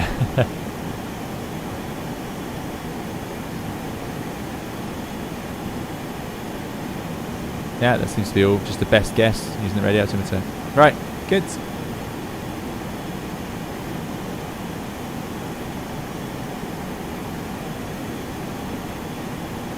So we have a bit of a plan. Configuring wise then, I'm going to be clean.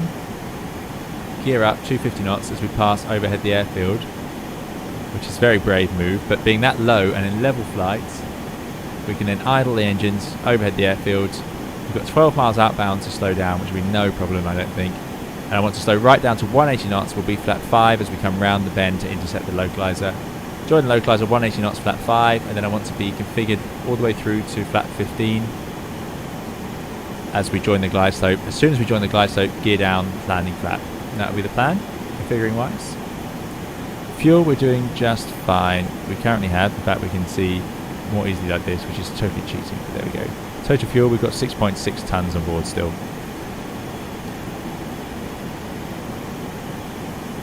I'm only doing that because this is in pounds, which hurts my head.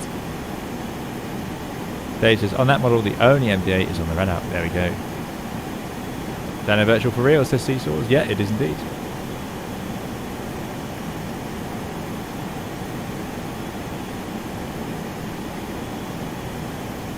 Okay. So, that's all coming together.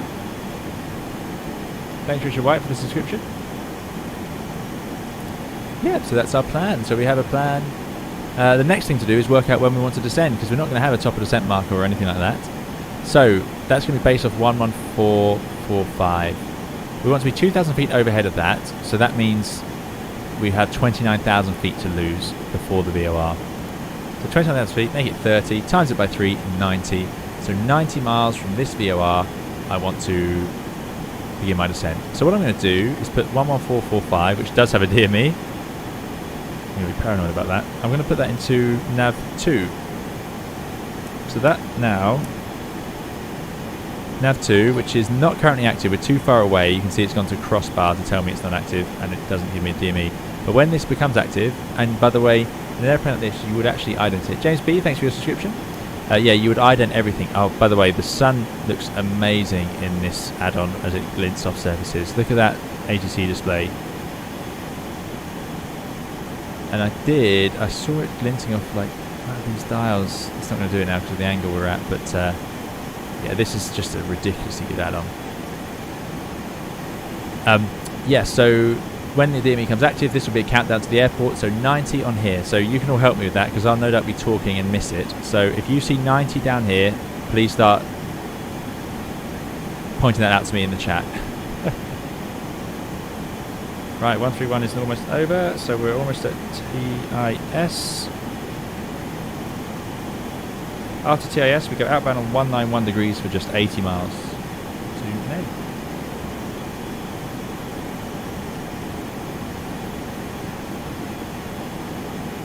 It is indeed heavy, Booster 2. Yeah, we are running at a good weight, making some good money here.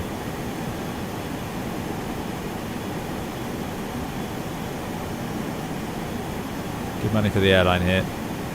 Hopefully our VA will be proud of us. Right. Let's go and check how they're all doing in first class. Hello, hello, hello. Hope everyone's doing well. Flight's going smoothly. We'll be landing in about half an hour. No, we won't. 45 minutes. ETA. That reckons 20 minutes. I think it might be a little bit longer than that because we've got to fly the full procedure. Yes, yes, very good. Got confidence. You can. This is the FlyJSim are amazing. This is something that they love doing, which is to give you even moving lockers. That's just great. I don't know how to close it now. Oh, there we go. Found the click spot. Every single window blind as well. I mean, it's outrageous. It's just great. They don't miss a trick. proper galleys, proper trolleys. You could open the door like this, which we will not do. Even the hot water, look at that. Someone had to sit there and put the effort into texturing that. Here's the rear air stairs, very cool.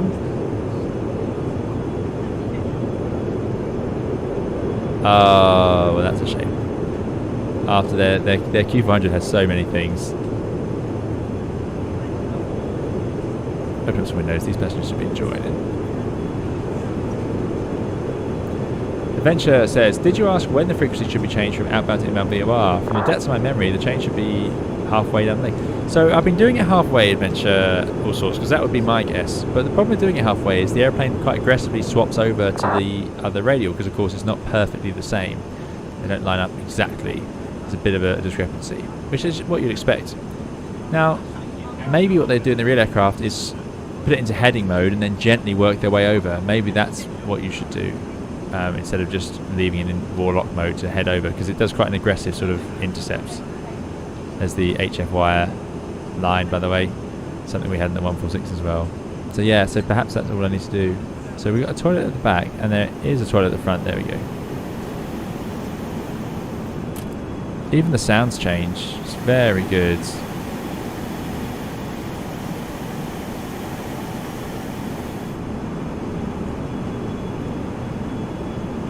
Oh, look at this. We can control the lights. Unbelievable.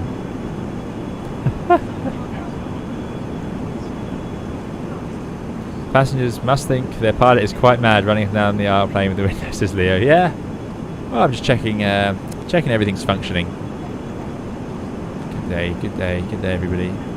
Welcome aboard. Are you going on holiday? What's your plans in Montpellier? No, we'll be heading straight back. We won't see it at all.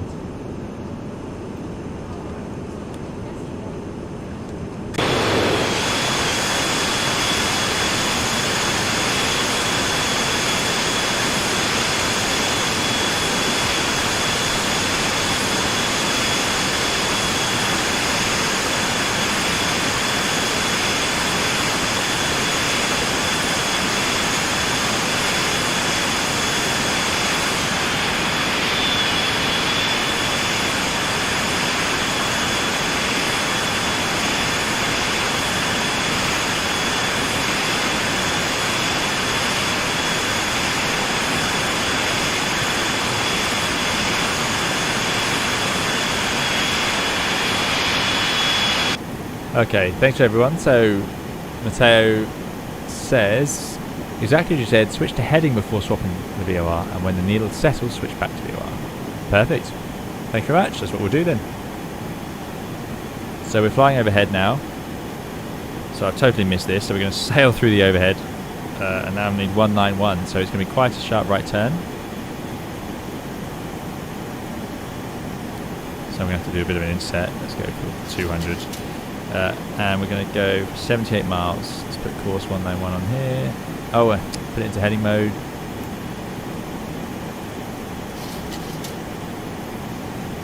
(191). It probably sounds daft that, you know, that's not something I've done, but I've never had to navigate purely on VOR because it's just not something you're allowed to do in a lot of circumstances these days. So it's just not procedure anymore. It's not difficult. It's just there'll be set procedures for it. Stab out of trim. I assume that's because it's flying the turn, and it's not going to bother retrimming it while it's turning. Is it that clever? I assume it is. FGR live, 136 miles. Thanks very much. Great spot. Yep. So we're descending in 40 miles. Simple enough.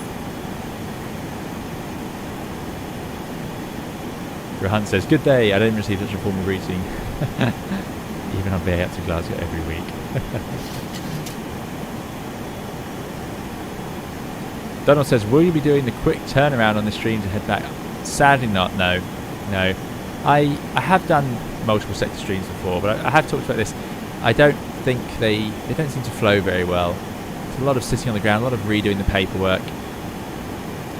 Only if I have really short flights that we do that. Otherwise, yeah, I tend to keep it to one leg per stream. seems to round off better.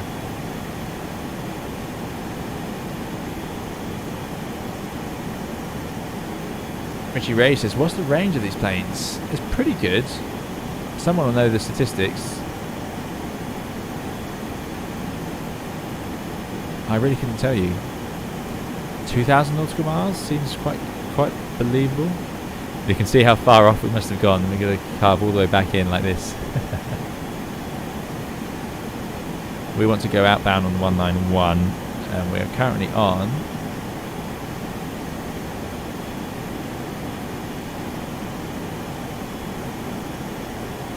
182. Yeah, come on.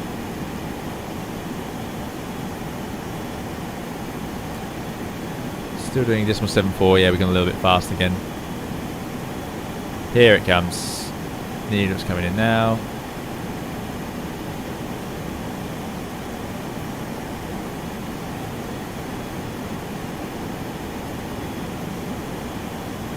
Look at that, they've even modelled the TCAS properly on the VSI. Very cool. Right, let's go for Vorlock.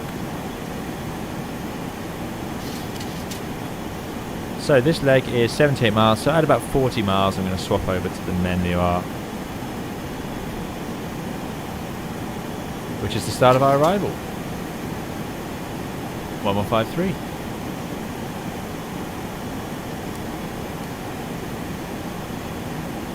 And will probably appear on this chart soon.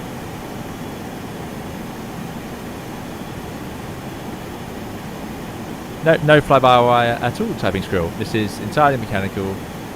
No computers interfere with the flight controls. There's just this sort of usual thing. So there's no computer. There's still things like the Q-pod. I think it's called the Q-pod, which is where, a bit like your car, when you're driving your car and you're going slowly at 20 miles an hour, the steering is quite light, whereas and quite insensitive. Whereas when you're doing 70 miles an hour, it's heavier and more sensitive to make sure you don't accidentally put too much input in.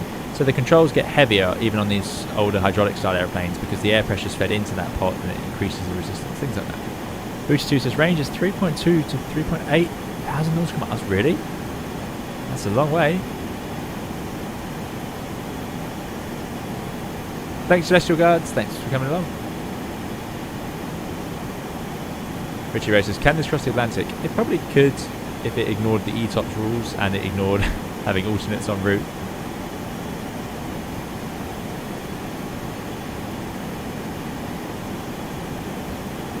A318s have done it. Richard Darcy says, in the DT6 I try and get as near the next VOR as possible just so the radial being off has less effects. Yeah, there you go, fair enough. I think when you're flying a DC6 you have a bit more flexibility. Then it says 737 with drop tanks, yeah.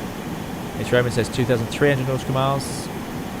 So you could probably, if you added all the fuel on, as Vucci 2 says, I can imagine 3,200 nautical miles is possible, but that probably wouldn't give you any fuel for alternates and diversions and final reserve. That would be my guess. Vucci 2 says, my mistake, read the 737 800. No worries, Vucci 2. Easily done, there's a lot of versions of this. 105 miles, we're descending in 15, so let's ease our workload now then. Let's swap over to the MEN-NEO 1153. So we've discussed this, let's do what we just said instead of ignoring it. So we go heading select, then we're going to swap over the VOR, so we're flying towards on the 191 course to the MEN 115.3. Let it settle in. Oh, for once it actually lines up perfectly. And now, Vorlock. There we go. Have I done that every time? After MEN, we are going to take FJR 11445. We've already got that tuned on the secondary. 101 miles to go till we begin. 10 miles till our descent. Benedict says, oh yeah, BA flew 318 across the Atlantic until 2020. They did indeed. I am not using X-Vision, Ricardo. Sure, it will be very comfy, says Ricardo. So I have flown on the 737 NG for 6 hours as a passenger. That was quite something. That's a long way in a economy section of a 737, I can tell you that. and it was I'm not a nervous flyer, but I can tell you when we took off and it was night time, and I thought we're about to do 6 hours over some quite remote areas. It's one of the few times I thought, I hope everything's set up properly.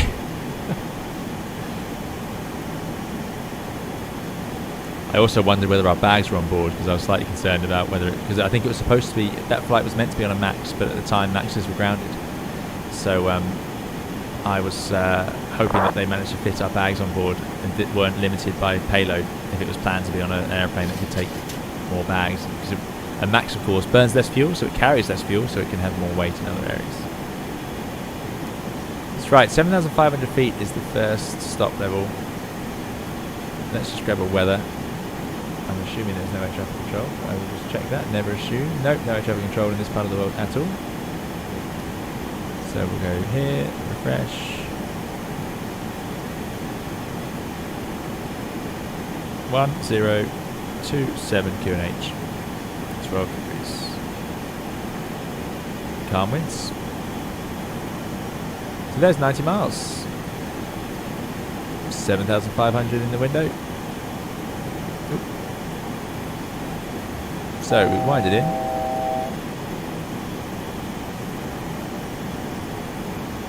$7,500. So how are we going to descend? That's the big question, isn't it? Well, what we're going to do is, actually, let's do our checks first. Descent, seatbelts. So that's a bit later on. We're not doing that just yet. Okay. I'm going to go, I think, a decimal 75%. That's a bit fast, actually. So let's slow it down. Well, we can do that in the descent. So I'm going to bring the thrust back towards idle. Let it start decelerating.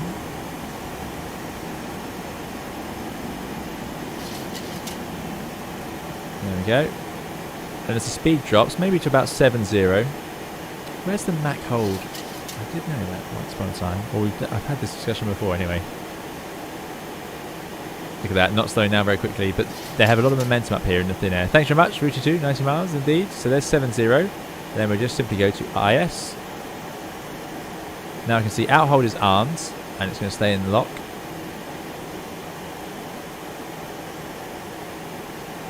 And we're just 13 miles from Men VOR. That didn't take long at all. So from Men,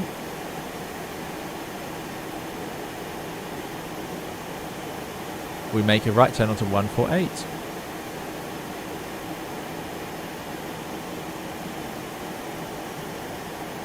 Decimal 70.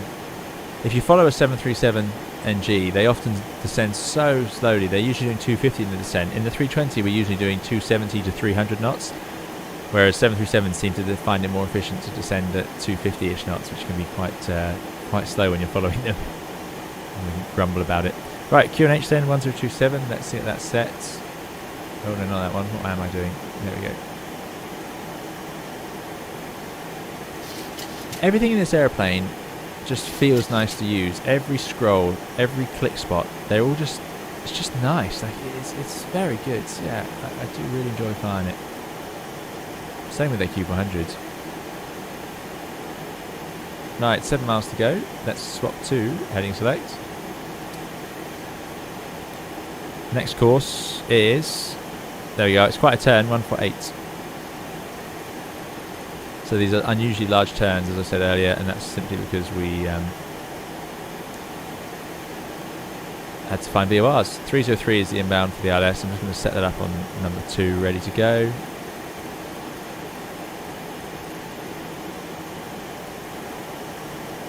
Good. Let's not look at that, that's cheating. So, kind of confusion, any second now. Start the heading change towards 148.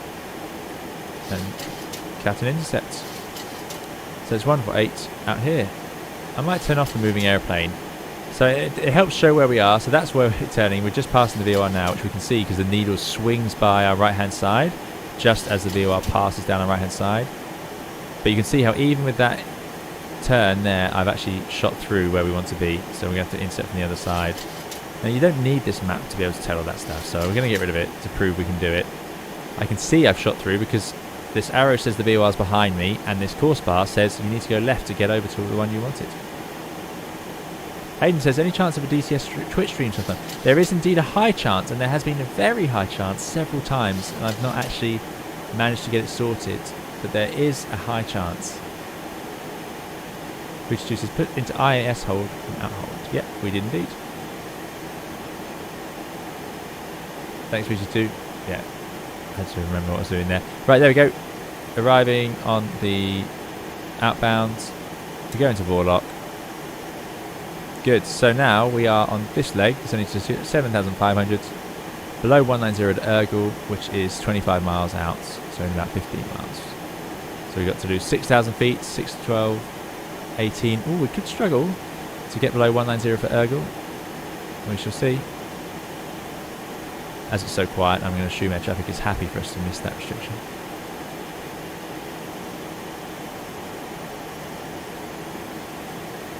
Now we've got 15 miles and we need to lose 6,000 feet. Yeah, are we doing 3 degrees? So our ground speed is probably pretty fast. Probably over 300, 360. Group flight, people like a group flight. Okay, I need to work on the group flight. Think of somewhere to go. I did write down a suggestion not long ago actually. What was that? Somewhere. I've had quite a few videos to work on recently, so it's been quite. My notepad is very confused.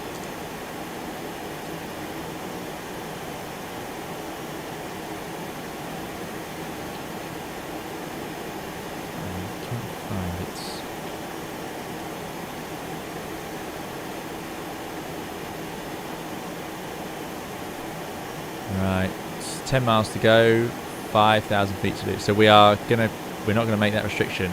We need to be below 190. So speed brakes it is. Up to the flight detents. Now we get some serious vertical speed going. There they are. Grant says, you mentioned the 737 NG often descends slower than the 320. I've seen others mention it climbs slower and a few other things. Technically speaking, is it fair to say the 73 is more performance limited? I've heard that the 73 for some reason climbs quicker, or it uses a higher airspeed when it's climbing than the 320 does. That's what I've heard. I don't know for sure. I don't think the 73 is more performance limited, but that is a guess. The reason I say that is because it can carry slightly more passengers, the NG, than the traditional 320. We're not talking about Leaps and Maxes and Neos here. But also the 73 can go to 41,000 feet. So no, although the speeds are different, I wouldn't say it's more limited. I don't believe. I don't think there's any appreciable difference in it, from what I understand. Yes, so GS here is because glide slope, that stands for glide slope, it's a flag, and these flags tell us it's not working. And the reason it's not working is because we are using a VOR at the moment. There is no glide slope associated. When we tune the ILS, that will go away when we're pointing the right way and it can see it. Right, we've got 2 miles. I think we're going to make it. That's good news. So we're about to pass Urgel, I think. Let's check. There we are. Urgel below 190. Within sort of 300 feet, it counts. That's my excuse. There's Urgel. Yeah, that's good enough. Air traffic wouldn't complain for that one. Speed brakes coming in. Oh, let's put them out again. So there they are. Only 2 on the 73. It seems quite quite limited. There we go. Put those away then. Good. So 27 miles. Sorry, 44 miles. Oh, that's not good.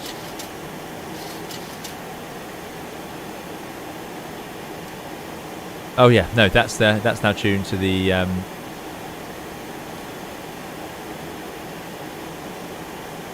What am I doing here? Right, 11445.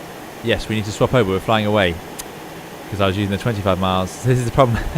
I'm getting confused in my mind because I'm swapping between all the different frequencies. So let's tune in the next frequency. So heading bugger lines.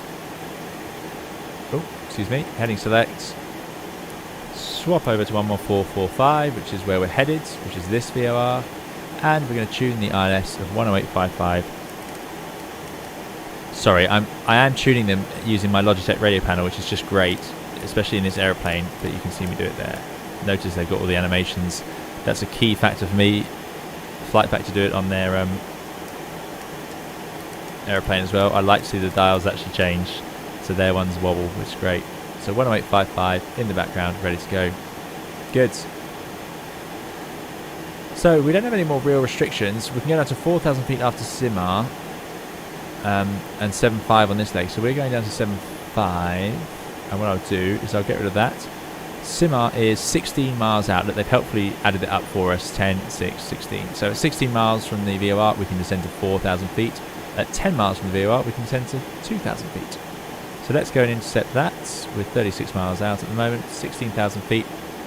So remember, as we reach this VOR, I want it to be 2,000 feet. So that means I've got 14,000 feet to lose. 14 times 3 is about 45 miles. So we've got ourselves high. We're about, we're a few thousand feet high. Yeah. The reason is, this airplane does not seem as draggy. And I'm assuming that's due to the low profile of the engines. The fan, you get a negative EPR in a lot of these airplanes. Certainly in the A320 you can. An EPR of less than 1, where the engine isn't producing enough thrust for the APR to stay positive, which suggests that the engines are giving you drag, and you get that when you've got big fans at the front. But with these low bypass ratio engines, they just don't have as much drag. They're not as much of a surface area on the front of the airplane.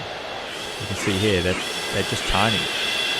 So even at low power, they're not producing a lot of drag. That fan's quite small. And the other thing is, these engines seem to need to keep their EPR high. Maybe they are set so that at idle they still provide a bit of a positive EPR because of the way they're designed. Maybe they weren't stable enough to have an EPR flow change like that. Don't know. Total speculation that. Let's go back to board lock. See you next time, Ed. It's good to see you. Hope you're doing well. Thanks for joining us. Lauren B says, some A318s, 19s and 20s have the ACJ cabin altitude mod. You climb to flight level 410. I was definitely on the Frontier A319 back in the day at 400. Oh, very cool. Yeah, I didn't know that. Haven't seen that before.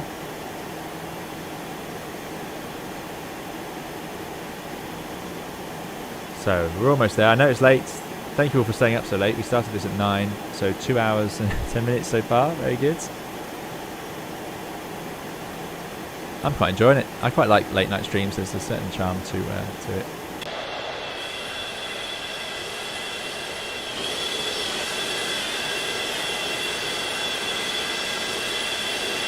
It's a great livery. It is a great livery.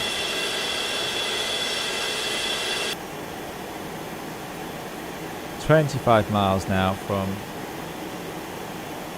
the airfield, 12,000 feet. I mean, we've got enough track miles, but I'm sort of ruining our plan to... there's the airfield. I'm ruining our plan to scream overhead at 2,000 feet, 250 knots, which I thought was quite fun. So the most efficient thing to do is obviously stay at idle as long as possible. So we're in quite a good place to do an efficient approach, but we're not going to do that. So speed brakes out, get the speed back to 250. In fact, we can wind the speed on. Let's do 300 for now.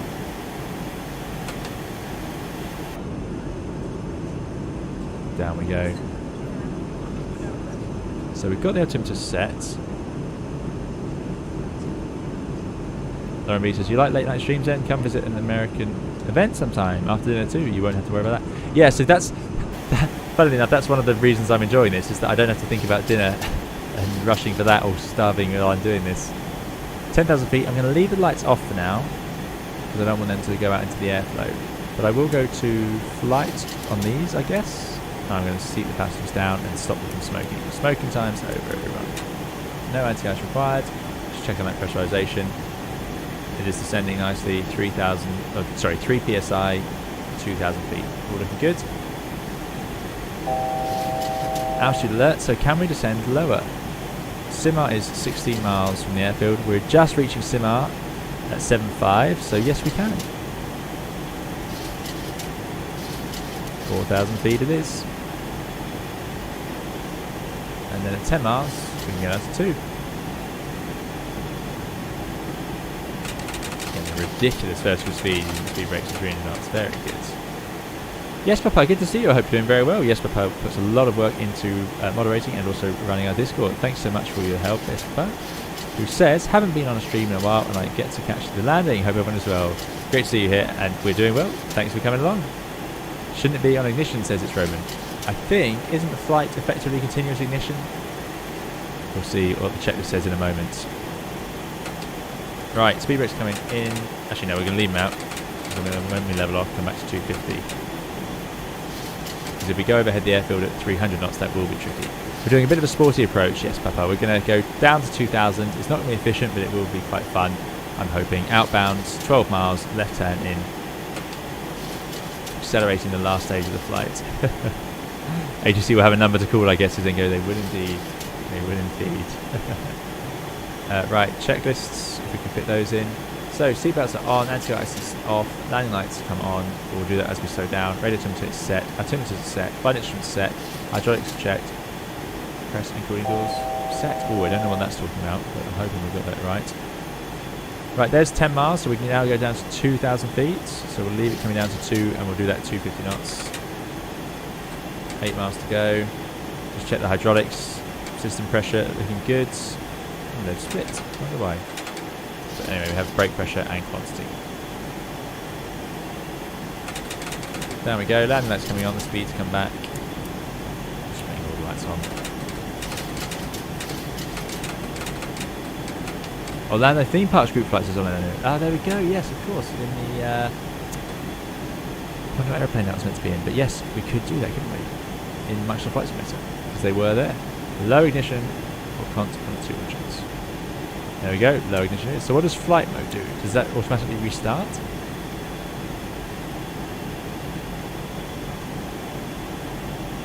Now's me to go.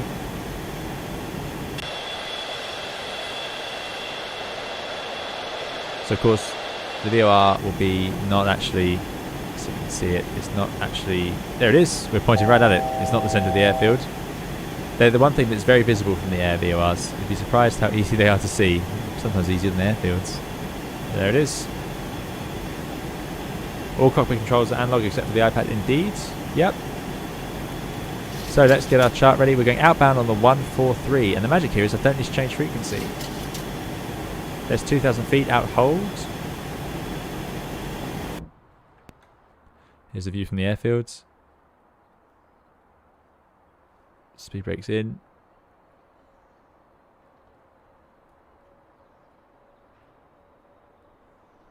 Looks miles away. Very few places that still have you arrive like this, where you go overhead. Very unusual. 143 now.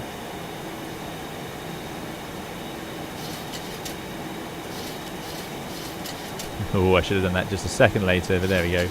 Intercepting the 143 outbound. Going to go out, head around the corner, and it'll be 303 inbound.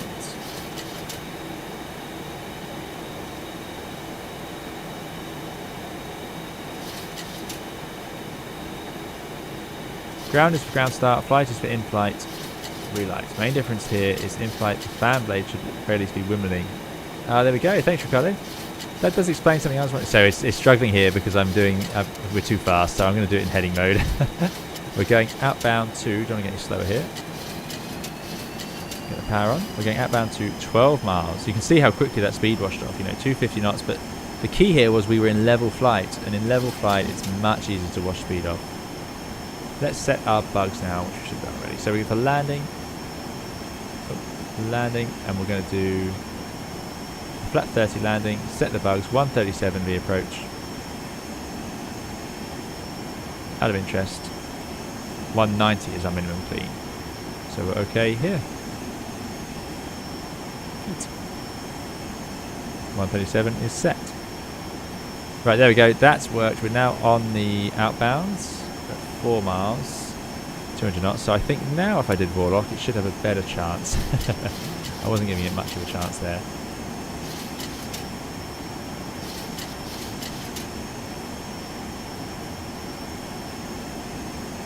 There we go, settling in. Oh, it's doing this. There you go, that's us there. Thanks, Easy Wasp, for the follow. There's a little landing lights extended.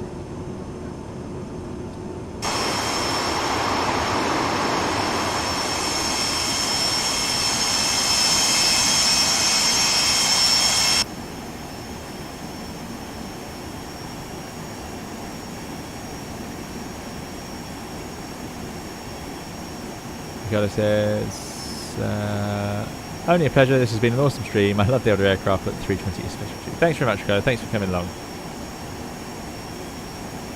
Right. 200 knots. That's fine. 8 miles. Turning at 12. Not from that chart. We're using this one. So 12 miles is Aztec on the 143. We're on the 143.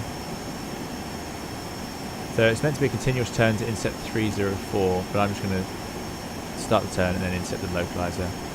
So let's go back into heading. So let's just check through our lines. There it is. Heading. We're turning in 2 miles.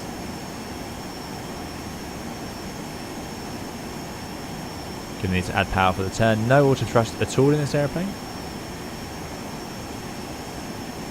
Evening, Mariner. Howdy. I hope you're doing well. Thanks for joining us. I'm doing very well. Yeah, I never knew why they called it ground for starting. But there you go, ground start, flight start. That makes a lot of sense. I didn't know that until today, so thanks for that. Right, here we go. 12 miles. Intercept is on 303. So something like 330 to start with. Inbound course, set that to 303.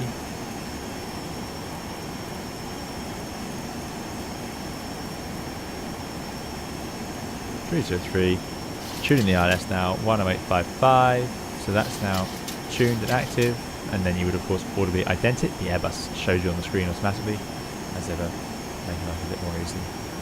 So that is our intercept, looking good, and then we can expect to intercept it, hopefully not too far out. We're at 13 miles, so we've got lots of room to intercept it. Now different glide slope warnings, so let's see, 303, 303, that's fine, and I need to set nav 2 to 10855 as well. That's why we're getting that warning. So excuses for landing this airplane are numerous. I'm not used to it. It's a 737. It's not fly-by-wire. I'm trying to think what else. There's loads. It is an unusual plane to land. Over the years we've flown it, I think it's been over a year since I've been flying this on stream. It is very different to the others to land. And I don't know why. I find I have to leave the power on. It doesn't like if you reduce the power. It just falls out the sky. I think that's due to having so much drag, I think. Okay, so we're now inbound. We're on an intercept. Got glide slope and localizer indications. So what I'm going to do, auto approach. Here's our flight mode enunciators. Nav lock is armed and glide slope is armed. Nav lock and out hold are active now. Glide slope is still just armed. We're not going to intercept that for another couple of miles, but I did say I want to intercept it slightly slower, so we're going to come back to about 180. So power coming off. I don't know what the flap speed limits are. They're usually written somewhere. There they are. Flap 1, 230. So we're going to go to flap 1. Flaps travelling. Those weird sort of Boeing Kruger flaps.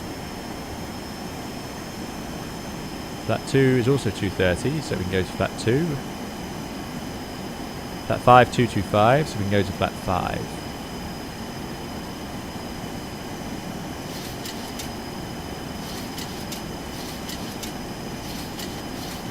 Flap 10, 210, so we can go to flap 10.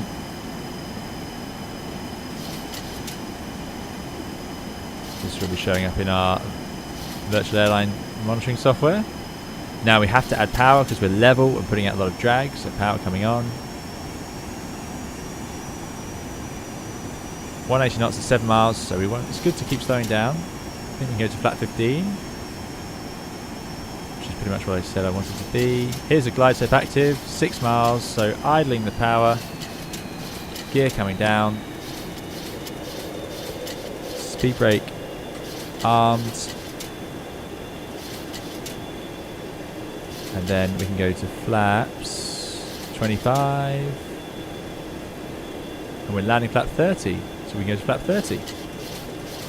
Now I don't actually have my detent set up quite right for this, so I have to do something like that. So there's flap 30. Now we're going to start spooling on the power because it's going to get slow very quickly. And you can look at that speed washing off, even though we're descending with the glide slope. Power, power, power. There we go. Something like that. And a bit more. Seatbelts are on, anti-ice closed, landing lights on, altimeter set, radio altimeter set, flight insurance set, hydraulic check. That's it. Landing checklist. No smoking on, spoilers armed, auto brakes armed. I'm going to go to medium with max reverse. A bit more power required. Gear down 3 greens and flaps are set to 30. Next is after landing. Okay, here we go then. There's the runway. No pappies in Montpellier. Quite straightforward. So we don't want to be fiddling with the power too much, so I'm going to try and find a stable approach power setting. That is stable. And you'll notice the N1s are massive. We're up in the 70%, so very noisy on approach this airplane, I would imagine, because that's a lot of thrust to be using at this late stage. I'm not allowed to do the replay until I disconnect from the VA software, so we will do everything properly, because luckily the replay in X-Plane is just perfect. So this is not good. I haven't found the perfect power setting yet. When you fly these airplanes day in, day out, you get used to it and you get better at that. Because I haven't found it, I'm at risk of destabilising the approach after I take out the autopilot, so we're too fast now. So I'm going to take the power off, but that's going to involve retrimming. Labs, this hasn't updated my map. The dashboard last hour says, well, oh, that's not good. Airspeed will drop like a stone to 52. Yeah, it does. Well, here we go then. We've got to see what we can do. Autopilot off. Holding the vertical speed, holding the power. This is as stable as it was, so we're not going to fiddle now. As minimums, we are visual. Try not to put up too much. Tempting. Tempting. Fast approach speeds, by the way, 140 knots, very seriously quick. 40, 30, 20, 10. Okay, now bringing the power back. There's touchdown. Max reverse. Yeah. It's just, the way it does, it feels like it's falling out of the sky at the end there. And it slows down. Look at that medium water brake, 2,600 meter runway, and it's struggling. I think max is a very viable option in this airplane. 70 knots, reverse idle. I'm going to use the whole runway. That was a heavy weight for landing. 60 was it? There we go. Why was this too soft? I wonder. Yeah, I wonder.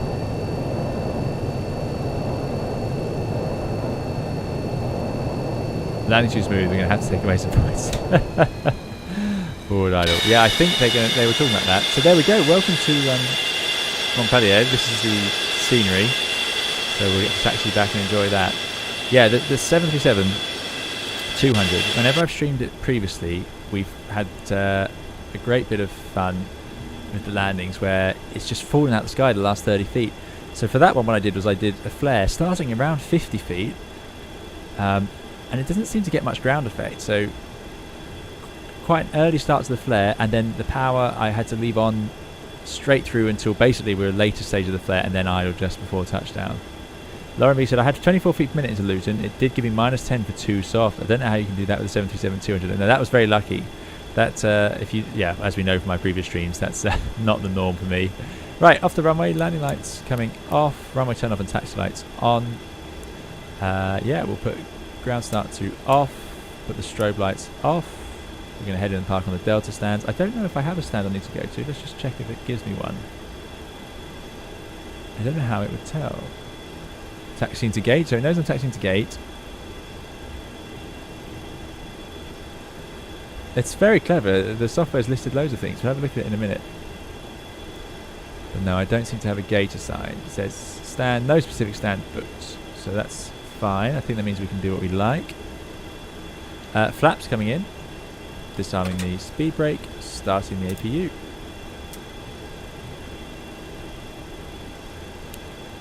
Jay just says, I'm looking to start my integrated ATPL in Greece instead of in Belgium because it's only 50k. Do you think the flight school you go to affects your chances? It can do if the flight school you go to... I mean, this is not a good question to ask me at the moment just because that's quite a big question.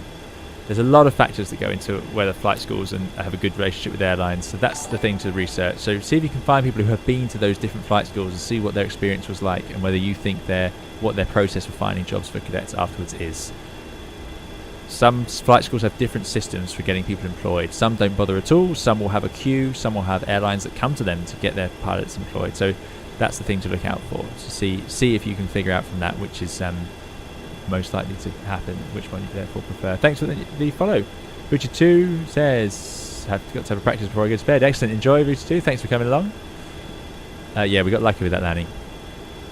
Right, APU's coming online.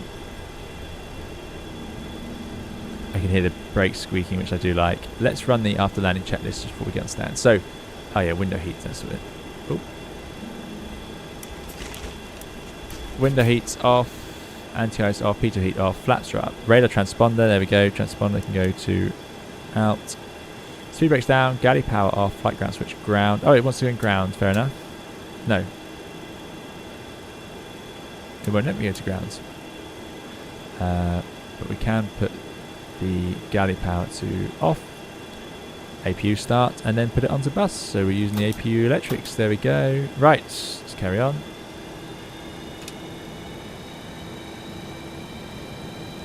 Beginner Simmer says, went to my first holiday with Dan Air. Excellent.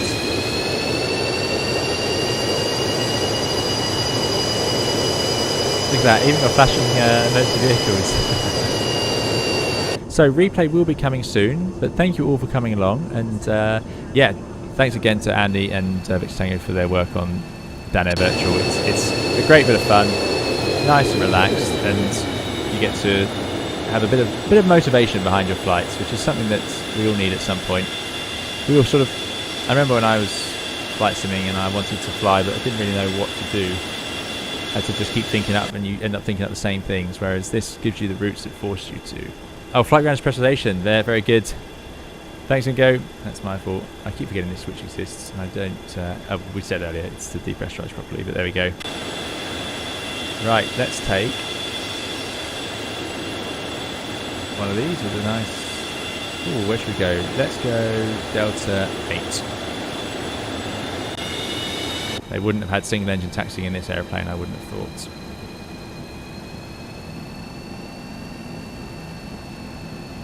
Pressurization to ground, and then, yeah, engine starts to off. Perfect.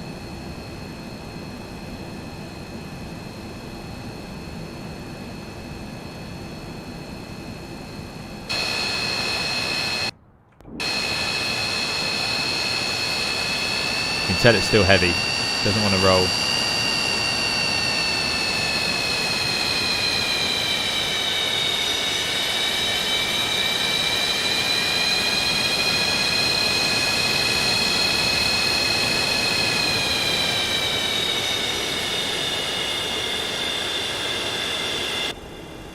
Making a mess of this. Now I want to... Now, 7's not going to have the jet bridge, I don't think. So we're going to swap over to 8.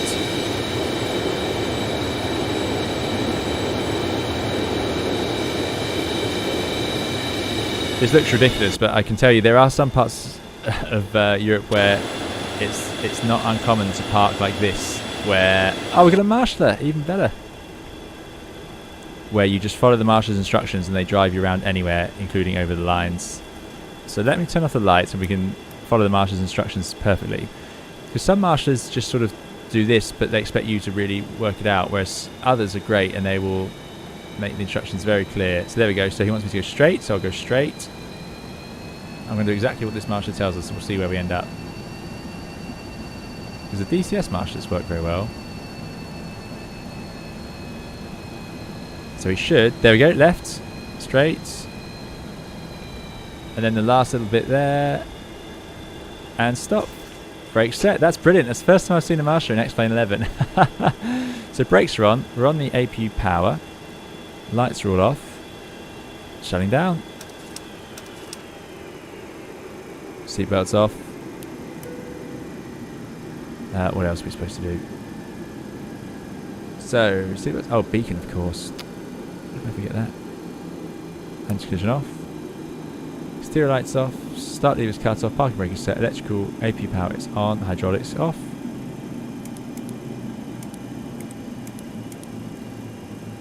That's it. Welcome to Montpellier. I hope you've all enjoyed it. Thank you all so much for coming along. And let's see then. That's spooling down. Let's see what our software reckons.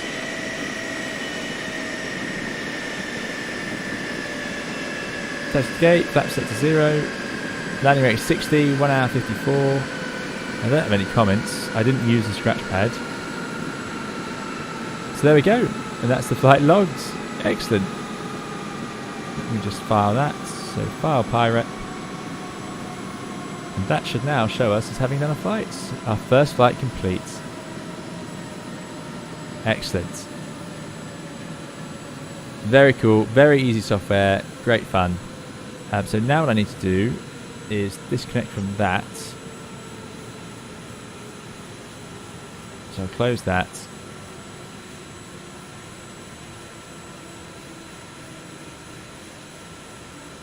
So now we're going to score, will we?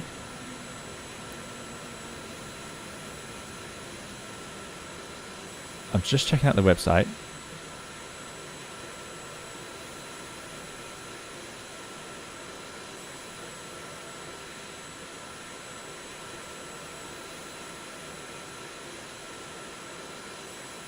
Oh, they're being reviewed. Okay, so it hasn't given me a score yet. My landing, -10 for the landing. Soft.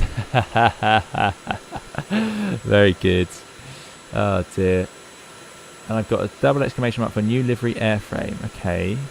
Hopefully they'll review that and say it works. And it even gives you like a Flight Radar 24 style trace, which shows you your planned route and where you went. So I can see where I oversteered through the VORs. That's great. So we'll see the score later, I suppose. We'll see what happens. But it says total points 120, if that means anything to anyone. I don't know if you can compare it to other people's.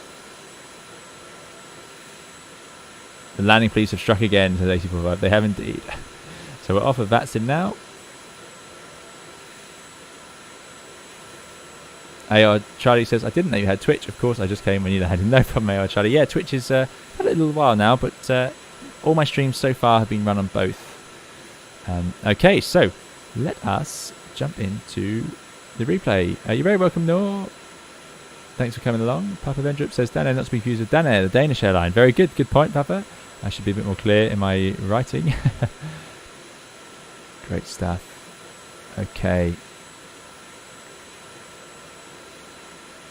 Butter, peanut butter. There we go. Let's go and have a look at the replay and let's see what happens. So, Explain's replay tool is just the best I've ever seen. It puts everything else to shame, really.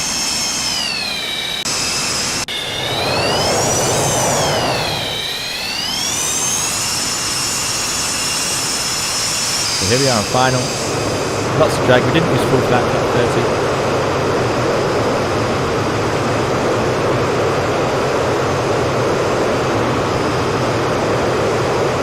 See the early starts to flare, flaring, finally bringing the power off. And there's the sink and the settle. Made it into the touchdown zone quite comfortably. The only thing, as you can see, what happened is, you can see it quite obviously from the outside. Started my flare, a little bit too aggressive on the flare. Here, that was a bit of an aggressive pull up, level off, and then gently had to lower the nose. Nothing wrong particularly, but yeah.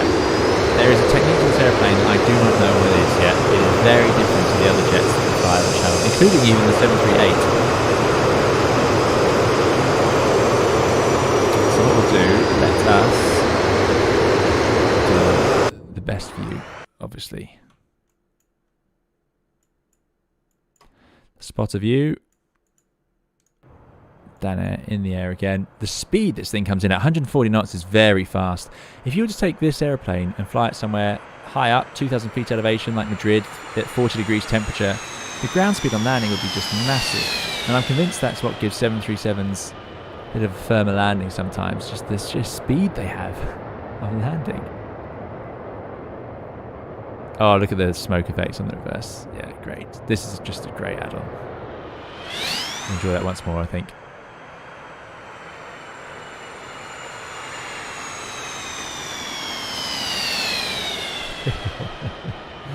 Love it. Great. Okay. Well, you know what's coming next. We're going to rewind. We're going to get a replay from the passenger view and a bit of the outro music. But what I will say is thank you all for coming along. Thanks for taking the time this evening to join us. I hope you all have enjoyed it.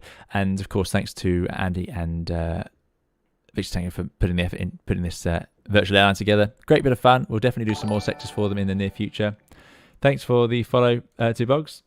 More guides, live streams coming to the channel as well. So we've got the new VNav tutorial app on the channel. I've got some more product reviews and previews to do. But yeah, the fly-by-wire A320 now has VNav, so that's the big news. So do please check out that video if you're interested in VNav. Of course, useful even if you fly an airplane other than the A320. But yeah, thanks to the moderators for looking after us. Thanks to all of you watching. Thanks to those of you who chatted along on Twitch and YouTube. We'll see you again in another video or live stream very soon. Let me just rewind to an appropriate point. Oh, that's a bit far. Right. Which view? I think the wing view, and then this side gets the terminal. So we'll see you soon. Thanks very much. Bye-bye.